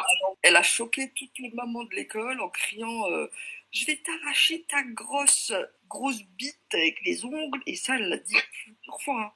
C'est ça qu'elle a dit. C'est elle qui est venue, qui a fait un scandale comme une... Ouais, parce qu'elle dit qu'elle n'a pas fait de scandale, qu'elle est restée calme au départ, et donc en fait c'est elle qui a fait le scandale. Donc la petite, comme tu m'as dit, était prostrée, c'est ce que tu m'as dit, par terre. Mais Ouais. parce qu'en fait la mère est en train d'hurler hystériquement en fait. Et aussi parce que la mère, elle avait fait un travail psychologique sur les gosses en amont, hein. Bah en fait c'est ce que je ne peux pas dire et c'est ce que je ne trahirai pas, c'est la conversation que j'ai eue il y a plusieurs jours, notamment liée aux enfants.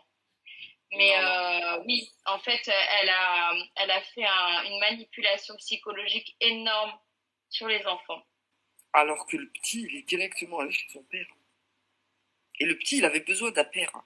Ça se voyait parce que même des fois, quand mon mari il allait chercher mon fils à l'école, Milo allait chez mon mari et il faisait papa. Ouais, bah donc, ouais. Ok, parce que soi-disant, il avait porté plainte aussi, le petit, et qu'il était terrorisé par le père de Dalila. Enfin, le père des enfants. Mais du coup, ouais, donc elle avait eu, à l'époque, tu m'as dit qu'effectivement, elle avait eu l'appui des mamans, mais que ça n'a pas duré, c'est retombé comme un soufflé, c'est ce que tu m'as dit. En fait, à l'époque, elle a eu l'appui parce elle a tellement choqué en hurlant, en faisant un sketch, contrairement à ce qu'elle dit, mais elle a eu un appui des mamans. Elle a eu un appui, mais ouais, quelques temps. Et après, tout le monde s'est dit que s'ils lui ont enlevé les enfants, c'était pas pour rien. Et puis, à l'école, il y avait un jugement, hein. Si Ouais. les gendarmes sont venus avec les 2 dames de l'AUMO, c'est pas pour rien, tu vois. C'est pas un réseau. Ouais, non, mais de toute façon, son affaire de réseau est venue beaucoup plus tard, quand elle parle d'un réseau. Donc, à l'époque, elle parlait pas du tout de ça, puisqu'on était en novembre donc 2019, et un mois ou deux plus tard, elle a débarqué. Elle a contacté l'association Anti-Pédo, et elle n'était soi-disant au courant de rien du tout. Elle avait juste parlé, si, elle a commencé à parler d'inceste, mais on attend toujours les pièces de son dossier. On attend toujours. Enfin, c'est incroyable. Là, ça fait un moment déjà qu'on parle de ça et elle a toujours sorti aucune preuve. Elle qui hurle sur tous les toits, avoir pléthore de preuves. Et c'est ce qu'elle dit dans le film des survivantes. Il n'y a rien. Rien. Personne n'en a jamais, en tout cas, personne n'en a jamais vu la couleur. Mais même nous qui étions proches d'elle quand ils m'ont enlevé les enfants, On n'a jamais rien vu. Rien, aucune preuve. C'est vraiment là où il y a des questions à se poser. Ce que je peux te dire, c'est que c'est vrai que les enfants, quand je les gardais, ils avaient un comportement bizarre. Mais qu'est-ce que tu veux que je te dise? Ça peut venir de son comportement à elle. C'est pas forcément un comportement d'inceste. Ils étaient bizarres, ça c'est sûr. Hein, Et puis, des enfants normaux. Hein. et puis Oui, c'est mais vrai que en fait, ça corrobore ce que j'ai eu avec les enfants, ok. voilà. Et des fois, de prouver l'inceste, ça peut être très compliqué à prouver. Mais moi, ce qui m'interpelle, c'est que Dalila dit tout le temps, j'ai les preuves, j'ai les preuves, j'ai les preuves. Oui, mais au moins les auditions des enfants, quelles auditions? Nous, on n'a jamais rien vu. Pourtant, on était là pendant des jours et des jours avec elle, on lui ramenait à manger, juste après qu'ils lui ont enlevé les enfants. On lui ramenait à manger, il n'y avait rien. Elle nous a montré des trucs de jugement, mais c'était que par rapport à elle, des dossiers psychologiques et tout ça, quoi. Mais sinon, rien. Non, mais en réalité, des preuves, de toute façon, il n'y en a pas. Les seules, on va dire, preuves, entre guillemets, que Dalila a été en mesure de fournir, là, tu vois, Isha, tu parlais de rapports d'experts psychiatriques. Bah déjà, ils ne sont pas en sa faveur. Il y a soi-disant une contre-expertise qui aurait été faite. Personne n'en a vu la couleur. Je ne vais pas refaire de tout ce que personne n'a rien vu, mais voilà, les auditions des enfants, les tonnes de vidéos des enfants, les rapports médicaux. C'est tellement facile de crier j'ai pléthore, j'ai pléthore, j'ai pléthore de preuves. Et là, depuis ce qui est sorti, il n'y a rien eu de sorti. Enfin, moi, je sais que j'ai comme ça des preuves. En tout cas, je serais à sa place. Je dirais vrai, j'aurais déjà sorti des choses. Je supporterais pas qu'on me fasse passer pour une menteuse que je ne serais pas. Donc là déjà, enfin, je vais dire un truc pas gentil encore, mais vraiment ceux qui croient encore Dalila, parce qu'il y en a beaucoup qui savent qu'elle ment et qui la défendent, mais ceux qui la défendent encore, ou en tout cas qui se posent des questions, enfin, ouais, non, je vais le dire, je m'en fiche. Enfin, pour moi, il y a un problème aussi chez ces gens-là qui se disent soi-disant éveillés. Là, j'appelle ça des décérébrés, quoi. C'est pas possible. Le flux verbal, enfin, c'était le truc. Je reviens même pas dessus. Juste, MST, non mais c'est un asile de fou ce truc. Quand j'y pense, j'ai l'impression que on est dans un asile de fou avec la sortie de ce film. C'est pas possible. Et Et donc, voilà, il y a rien de concret. Là, je vais reparler, voilà, juste, il y a eu les dessins dont on ne connaît pas la provenance, les audios des enfants, 2 audios à ma connaissance, et j'ai envie de dire, mais réécoutez-les bien, réécoutez-les bien. Enfin, à un moment donné, l'amie, là, à qui j'ai fait réécouter un audio, elle me dit, mais vraiment, mais c'est pas possible, parce que comment les gens ont pu penser qu'il y avait inceste ou quoi que ce soit derrière.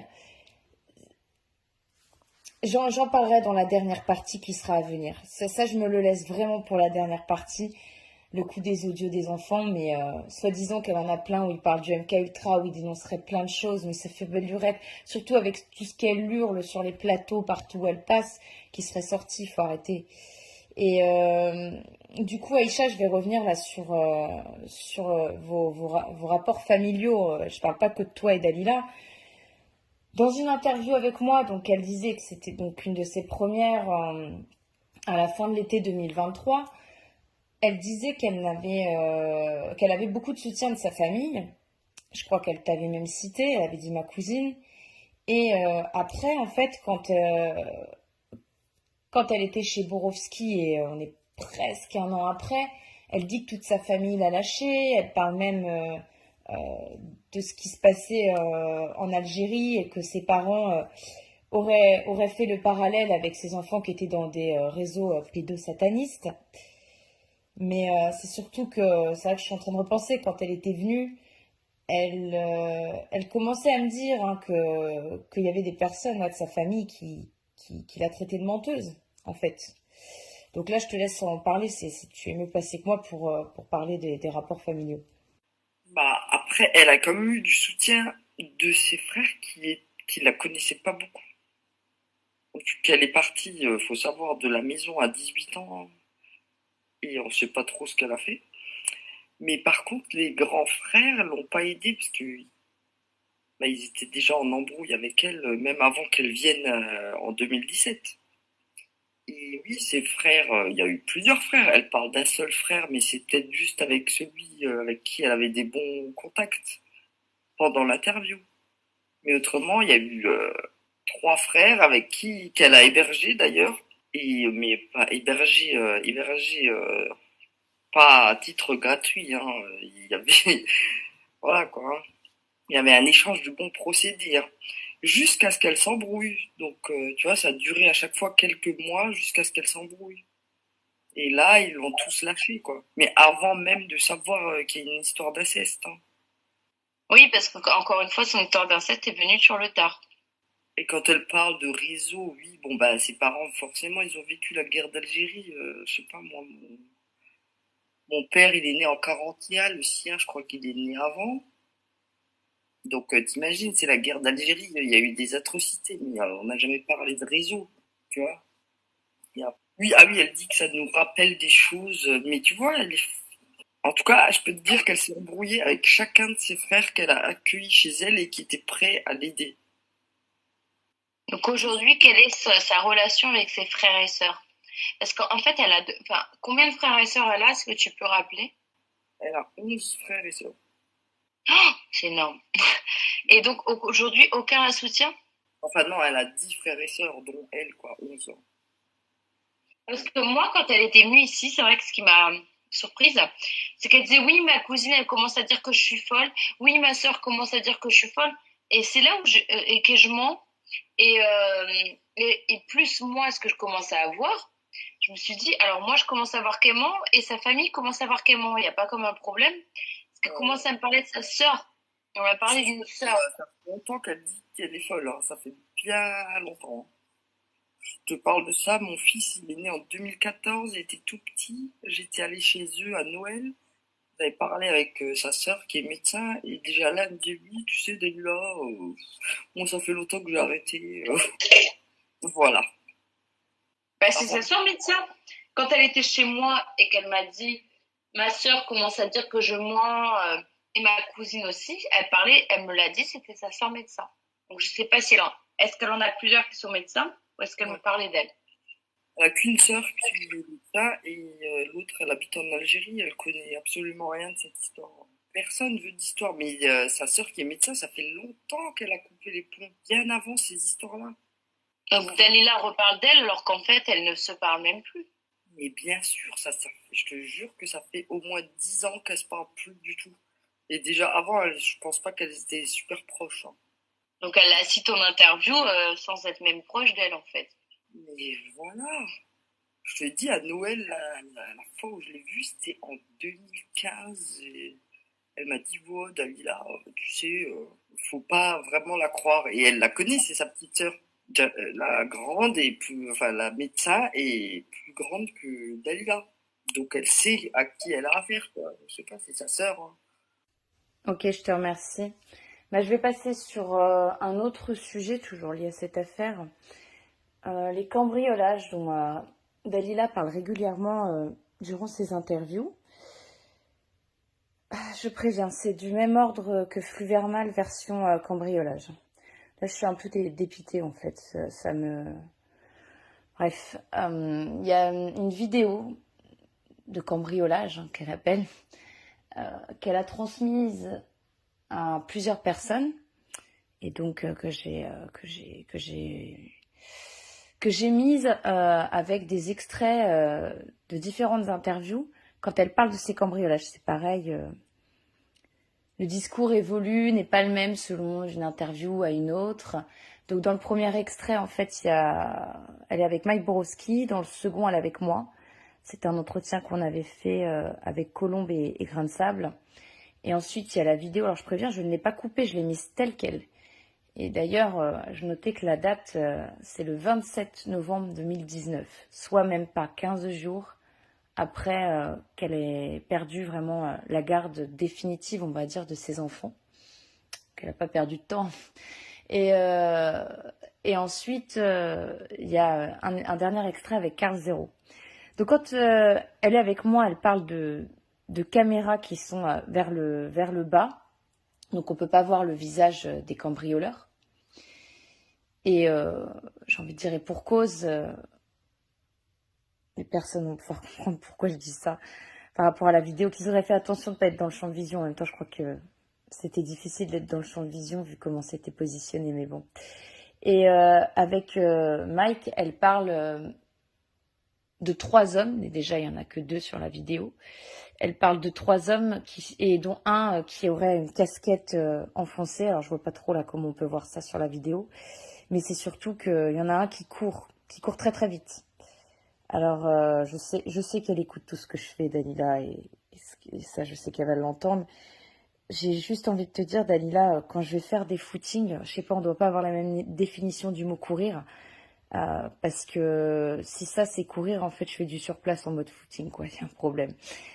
Mais j'en rigole pas en fait, parce que c'est vraiment là, je suis dépitée. Cette vidéo, c'est vraiment du même acabit que le flux verbal. Donc elle dit qu'il n'y a pas d'infraction, et pour cause aussi. Bref, Aïcha, je te laisserai en parler, là on va la visionner, et je te laisse interagir par rapport aux images que tu vois. La serrure a été fracturée, pas fracturée, comment ça s'est passé? Ah non, bizarrement, non, jamais. C'était très discret. En fait, j'ai mis les caméras. Et c'est sur les caméras que j'ai vu qu'on aime cambrioler. Bah tiens, il y avait un cambrioleur, des cambrioleurs? Et cambrioleurs. Combien? Bah, j'en ai vu, sur les caméras, j'en ai vu 3. 3 différents. Mais lui n'avait plus les clés de chez vous. Ah non, bah, de toute façon, j'avais acheté une nouvelle maison, j'avais refait les portes d'entrée, une nouvelle serrure. Donc, en fait, donc si c'est très discret, là on a affaire à des gens qui savent y faire, quoi. Eh ouais. Sans cagoulé? Pas cagoulé? Non, un avec une casquette, mais bien enfoncé. Et puis on le voit courir à une vitesse incroyable dans mon salon. Il était apparemment dans ma chambre et on le voit courir. Est-ce que vous avez reconnu votre ex-compagnon parmi les 3? Non, c'est pas mon ex-compagnon. C'est des gens que je ne connais pas. Donc j'imagine, c'est 2 choses. Hein. C'est soit votre ex-compagnon fait partie des services de l'État un peu spéciaux, on va dire, soit il est dans des réseaux très importants. Ils sont quand même cagoulés, ils portent quand même... Enfin, on peut pas les identifier, j'imagine. Non, en fait, ils sont pas cagoulés, parce qu'ils étaient persuadés que la caméra était coupée, mais ils passent comme... On voit pas le visage, comme je te disais, la caméra elle tourne, mais on voit tout le corps. On voit tout le corps, en fait. Parce qu'ils ont bien fait attention quand même de pas être dans le champ. Est-ce qu'ils avaient des gants? Je crois pas, non. Et la police a refusé de prendre en compte et de venir prendre des empreintes. Une fois ils l'ont fait, parce que ça m'arrive je ne sais pas combien de fois. Une fois ils l'ont fait, mais jamais eu de retour. D'accord. On voit bien en plus sur la porte, les traces des doigts et tout. Jamais de retour.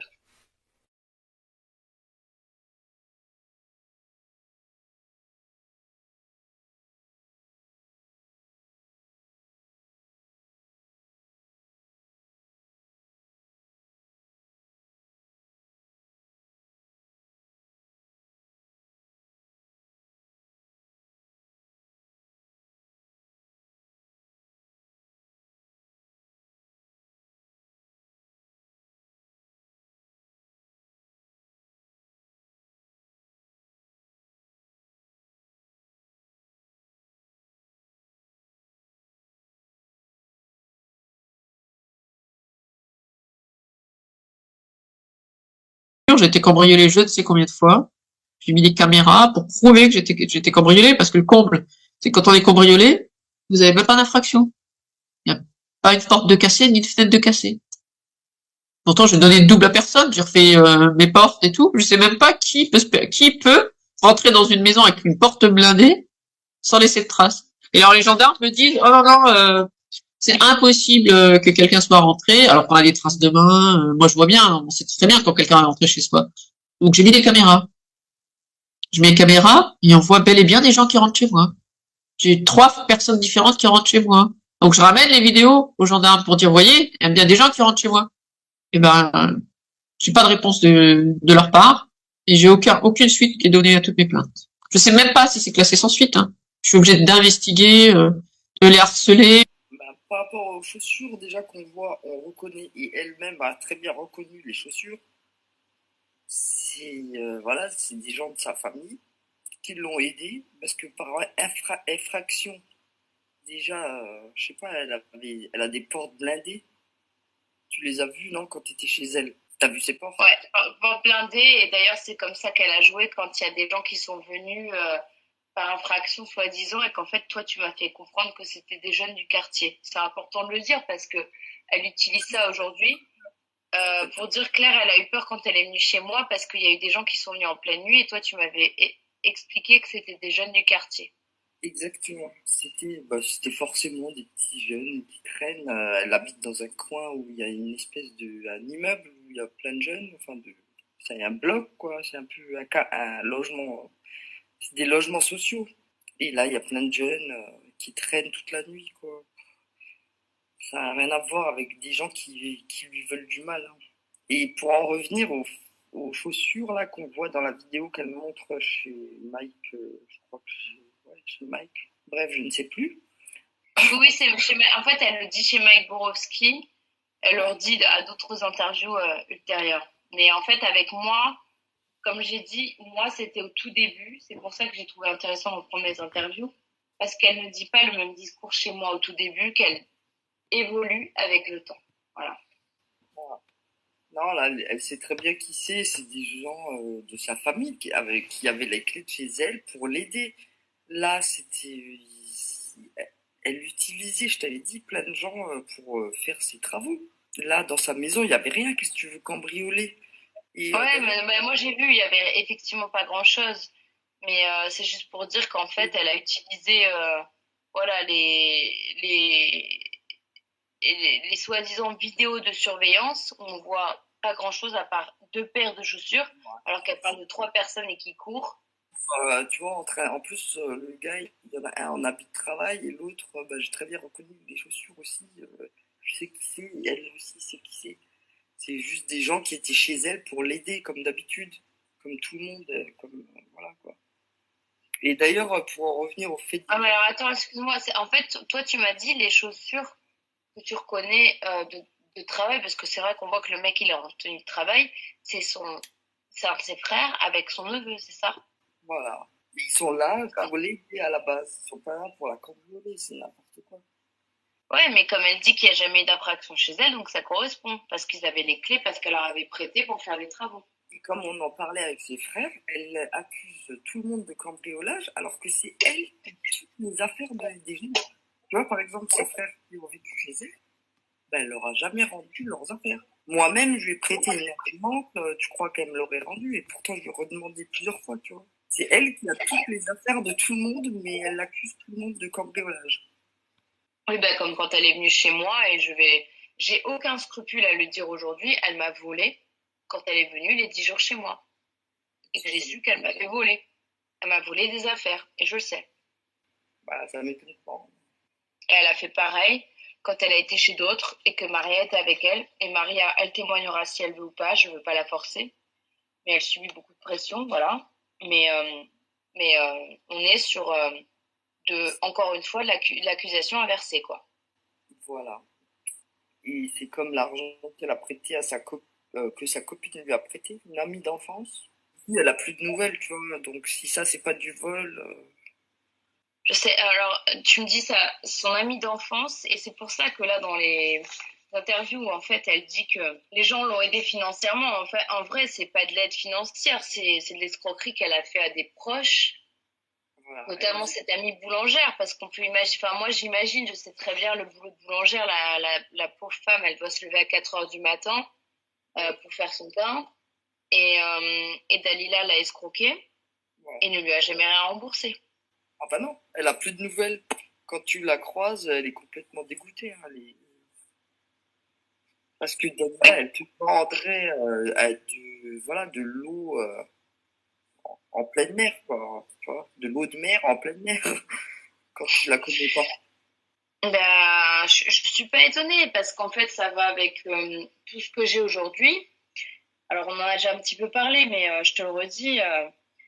Aujourd'hui, Dalila, elle est recherchée par la police par rapport à des actes diffamatoires où elle devait se rendre auprès de la gendarmerie, elle ne s'est pas rendue.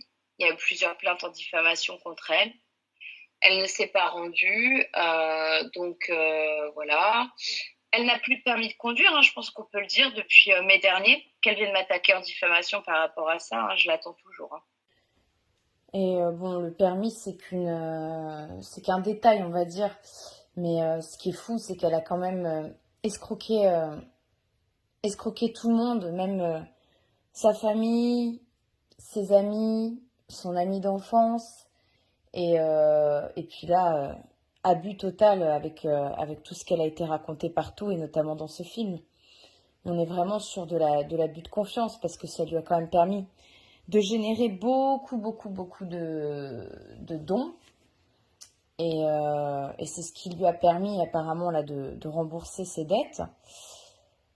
Et il fut un temps, de toute façon, elle ne pouvait même plus travailler. Quand elle disait que c'était le réseau qui l'a bloquée, rien à voir avec le réseau. En fait, c'est parce qu'elle était tellement, tellement, tellement endettée qu'elle s'est retrouvée finalement à avoir des saisies sur salaire. Et quand on était ensemble, elle me disait que son patron lui versait qu'une petite partie, que le réseau lui mettait la pression. Mais en fait, j'ai compris plus tard que c'était juste des saisies sur salaire, donc il laisse le strict minimum pour vivre à la personne. Et après, l'argent part à l'État, toutes les dettes qu'elle avait, puisqu'elle ne payait plus toutes ses factures, son crédit maison, etc. La grande ingénieure du 440. Bref. J'ai même pas envie de me prendre la tête à aller porter plainte. Je sais que déjà, voilà, sa conscience, tant pis pour elle. Elle peut plus revenir au Val de Guy-Blanche, tu te rends compte, dans notre village d'enfance. Ah, je suis pas étonnée. C'est quand même pas rien, quoi. Pour elle, c'est carrément, je sais pas si tu te rends compte, mais c'est vraiment la honte, là, pour elle, ce qu'elle est en train de faire. Elle pourra plus jamais se mettre dans une réunion de famille où il y a tout le monde. Peut-être qu'il y aura toujours quelques-uns de ses frères qui vont lui pardonner, mais dans le village, tout le monde sait ce qu'elle a fait. Et ça, nous, c'est pas inconcevable d'être aussi malhonnête. Moi, de tout ce que j'ai vu avant de te contacter, en fait, t'étais écœurée de ces mensonges sur les réseaux sociaux et que les gens, en fait, t'étais là, tu hurlais dans le vide, en fait. C'est ça, entre guillemets, hein. Bah, déjà, quand tu faisais tes interviews avec elle, moi, déjà, je pouvais plus la voir. Hein. Ouais. Et voilà, quoi. Moi, je la croyais à l'époque. Bah oui. Mais elle t'a bien eu, quoi. Comme elle a eu tout le monde avec ses beaux discours. Parce qu'elle est vachement manipulatrice, ça, quand même. Je sais. Bah, je sais, de par ses enfants même, je le sais. Je le sais. J'ai bien compris à quel point vous êtes manipulatrice, au point même de manipuler ses propres enfants et de leur faire dire des choses qu'ils ne pensaient même pas. Je sais bien. Concernant l'ami de la famille qui a craqué les CD, oh là là. Alors moi, je sais qui c'est l'ami de la famille. Ouais. Ce mec, c'est un gars qui sort jamais de chez lui. Moi-même, alors qu'il habite à 200 mètres de chez moi, je l'ai jamais vu. C'est un gars, il reste que enfermé chez lui à fumer des joints. Et à mon avis, je sais pas ce qu'elle a fait avec des CD-ROM, mais si ça se trouve, c'est lui-même qui était sur des sites bizarres. Hein. Franchement, il y a rien, on n'a jamais rien vu de ces CD-ROM. Le mec, il a toujours été extrêmement bien. Hein. Alors là, pour remettre dans le contexte, en fait, tu parles d'un gars qu'elle dit qui aurait été emmené par les gendarmes et qui serait revenu complètement... Il n'a jamais été emmené, il a juste été peut-être... il a fait un stage au CHS. Et puis c'est tout, parce qu'il est complètement... pas schizo, mais paranoïaque. Tu t'imagines bien un gars qui reste enfermé chez lui, qui sort jamais, il se fait livrer le moindre truc. Il sort pas. Ouais, donc en fait, elle dit qu'il a fini en légumes, on l'a emmené dans un espèce de centre. En réalité, le gars, il était déjà un légume. Donc c'est bien, il y a toujours une petite part quand même parfois de vérité dans ce que dit Dalila. Soit ce sont des histoires qui lui appartiennent pas, soit les personnes existent, mais elle arrange ça à sa sauce en fait. Mais moi, ce qui me choque quand même, tu vois, dans l'histoire, là, vous faites partie quand même de la même famille. J'imagine, je ne peux que imaginer à quel point ça peut être humiliant d'avoir quelqu'un comme ça de la famille qui est en train de raconter des horreurs, parce que là, franchement, on peut dire des horreurs. Et ce qui est fou, c'est qu'on parle quand même aussi d'un film qui est en train de passer dans plein de salles en France, qui est aussi en train de passer en Belgique, en Suisse, au Canada, et peut-être même que je sais que Pierre Barnerias aimerait le mettre dans d'autres pays non francophones. Et, euh, et c'est terrible, vraiment par rapport à ces deux enfants qui sont tes petits cousins, quelque part. Ils souffrent quand même des mensonges de leur mère, parce que là, on en est là en fait. Enfin, moi, pourquoi je fais que je prends autant de temps à faire toutes ces vidéos là, c'est pour ces enfants qui sont même pas les miens, avec qui je n'ai aucun lien de parenté. Et, euh, et on ne peut que imaginer pour des enfants de cet âge-là ce que c'est que d'avoir une mère. Il faut avoir vraiment des idées, j'ai presque envie de dire mal placées, quoi, pour être en train de raconter que ces enfants sont en train de manger des excréments, participent à des orgies contre leur gré, avec le père impliqué, avec plein de monde qui boivent du sang, qui sont en train de couper des têtes d'enfants, en tout cas qu'on est en train d'apprendre à la fille à couper des têtes et qui voit des meurtres. Enfin, faut avoir l'esprit sacrément dérangé pour inventer ce genre de choses sur ses propres enfants et leur faire du mal, parce qu'elle leur fait vraiment du mal.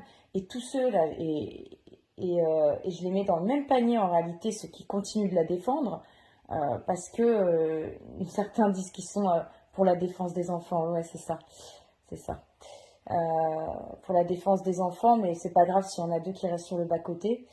Et du coup, je sais pas, moi ça, vraiment, ça me révolte par rapport à ces enfants.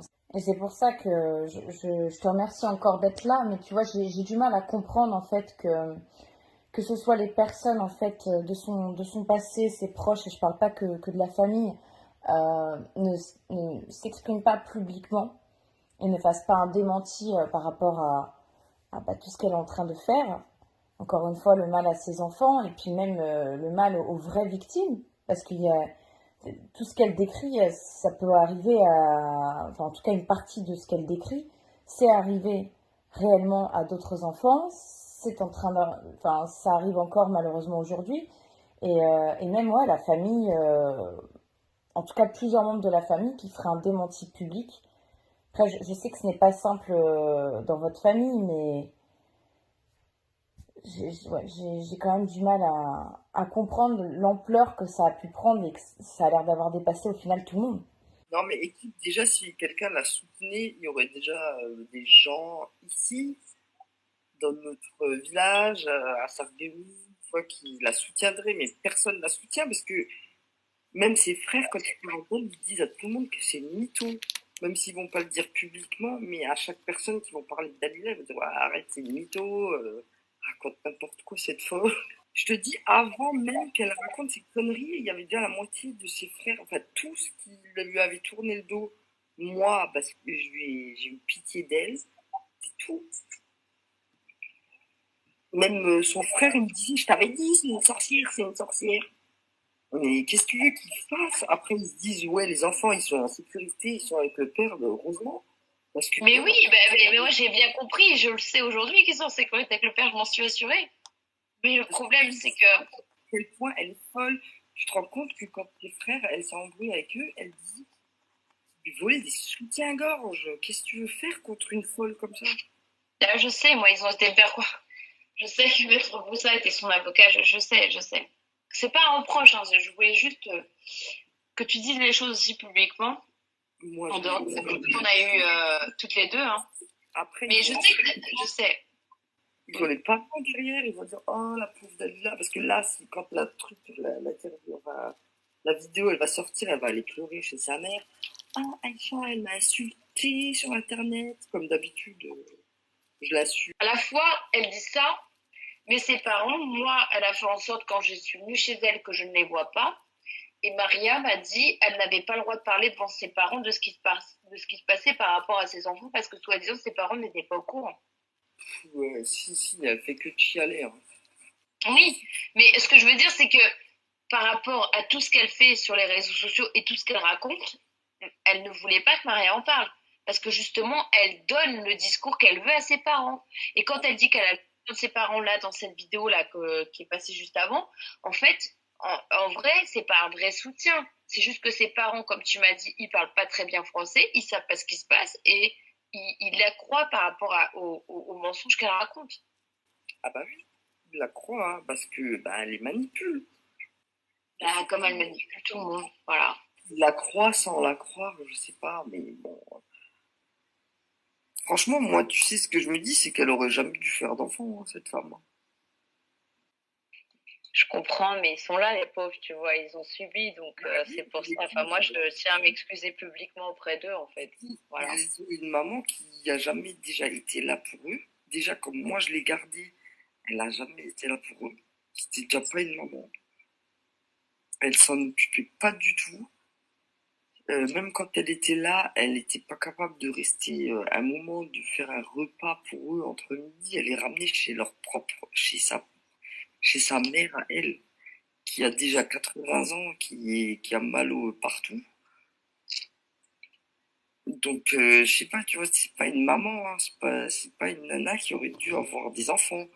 Et eux, bah, ils subissent les conséquences de ça. Ouais. Voilà.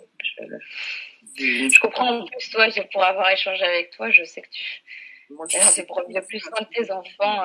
Ouais, je sais. je leur souhaite de tout cœur de surmonter tout ça, mais ça va être dur, hein, parce que, enfin, ça va être dur. Si je te le dis, ils souffrent, ils souffrent. Ils ont une image de leur mère qui je sais pas, je peux même pas me mettre à leur place, quoi. Vraiment, je peux même pas me mettre à leur place parce que moi, j'ai toujours eu une image maternelle, pas que ma mère, quoi, mais eux, ils ont même pas ça. Tu vois, même quand ils étaient chez moi, je voyais il y avait quelque chose qui me manquait. C'est pas normal déjà de laisser des enfants traîner, rester du dimanche au mercredi. Personne fait ça. Ah, je sais, j'ai vu les messages quand c'était tout le temps chez toi, je sais. C'est comme si elle déposait des animaux en garde. Même tes animaux, je te jure que moi, mon chat, quand je le laisse, bah, je m'inquiète pour eux, pour lui. Elle, c'est vraiment, mais là on le voit, hein, d'ailleurs, quand elle fait ses interviews, elle en a strictement rien à faire de ses enfants. Ouais, mais les gens pensent que si, pourtant. C'est ça qui est horrible, c'est qu'en fait, moi, je sais parce que je l'ai vu chez moi, elle parle que d'elle. Mais les gens se rendent pas compte, ils croient qu'elle parle de ses enfants alors qu'en réalité, elle ne parle que d'elle. Et même là, ce qu'elle a fait par rapport à l'histoire d'inceste, bah, c'est uniquement par rapport à elle, son image, parce qu'en fait, elle savait qu'elle allait perdre la garde des enfants, et du coup, elle s'est dit, ah bah, faut quand même que je trouve un truc pour redorer mon image. Parce que nous, dans la famille, déjà, c'est un truc de fou, tu perds tes enfants, c'est pas possible. C'est vraiment un truc de cassos, quoi. D'où le fait que tu sois la seule personne de la famille à témoigner, et je t'en remercie. De toute façon, là, on va s'arrêter là, parce que je pense que là, vraiment, le tour est fait. Et puis, j'ai même envie de dire que dès le premier audio que j'avais envoyé, pour tous ceux qui l'ont écouté et qui ont visionné les éléments que j'avais mis dedans, je pense que la plupart, si ce n'est vraiment presque la quasi-totalité des personnes ont compris. Ceux qui la défendent encore, pour beaucoup, sont au courant de ces mensonges. Et là, en fait, comme je disais, Dalila n'est que l'arbre qui cache la forêt. Et en réalité, ces personnes-là ont aussi leurs intérêts à la défendre et à mentir. Sans parler de ceux qui ne veulent pas reconnaître s'être trompés et qui le savent très bien aujourd'hui. Je le sais, je ne veux pas citer de noms, parce que je n'ai pas envie de rentrer dans des polémiques, mais il y a des noms que je sais très bien que les personnes savent, mais ne disent rien.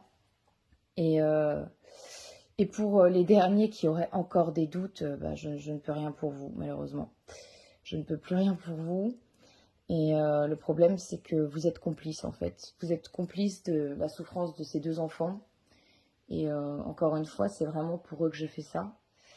Parce que j'estime qu'ils ne méritent pas, et là, comme tu viens de le dire, Aïcha, une mère pareille, en fait. Parce qu'elle restera de toute façon à jamais leur génitrice. Et sinon, il y aura encore une dernière vidéo avec des personnes qui veulent témoigner. Et aussi, j'ai dit je reviendrai sur les 2 audios des enfants. Et sur, je mets bien des guillemets, la tentative de meurtre, où la personne avait été condamnée à 4 mois avec sursis. Donc Dalila parle beaucoup dans ses interviews, ça c'est pareil, j'en parlerai dans le dernier volet. Mais ce sera vraiment le tout dernier, parce que ça fait des mois que ça dure et je pense que ça fatigue tout le monde. Et là, pour le coup, j'ai envie de dire vraiment, moi, la première à essayer de rétablir la vérité et à arrêter le carnage qui est en cours, parce que j'estime que c'est vraiment un carnage. Voilà. Je m'arrêterai là-dessus.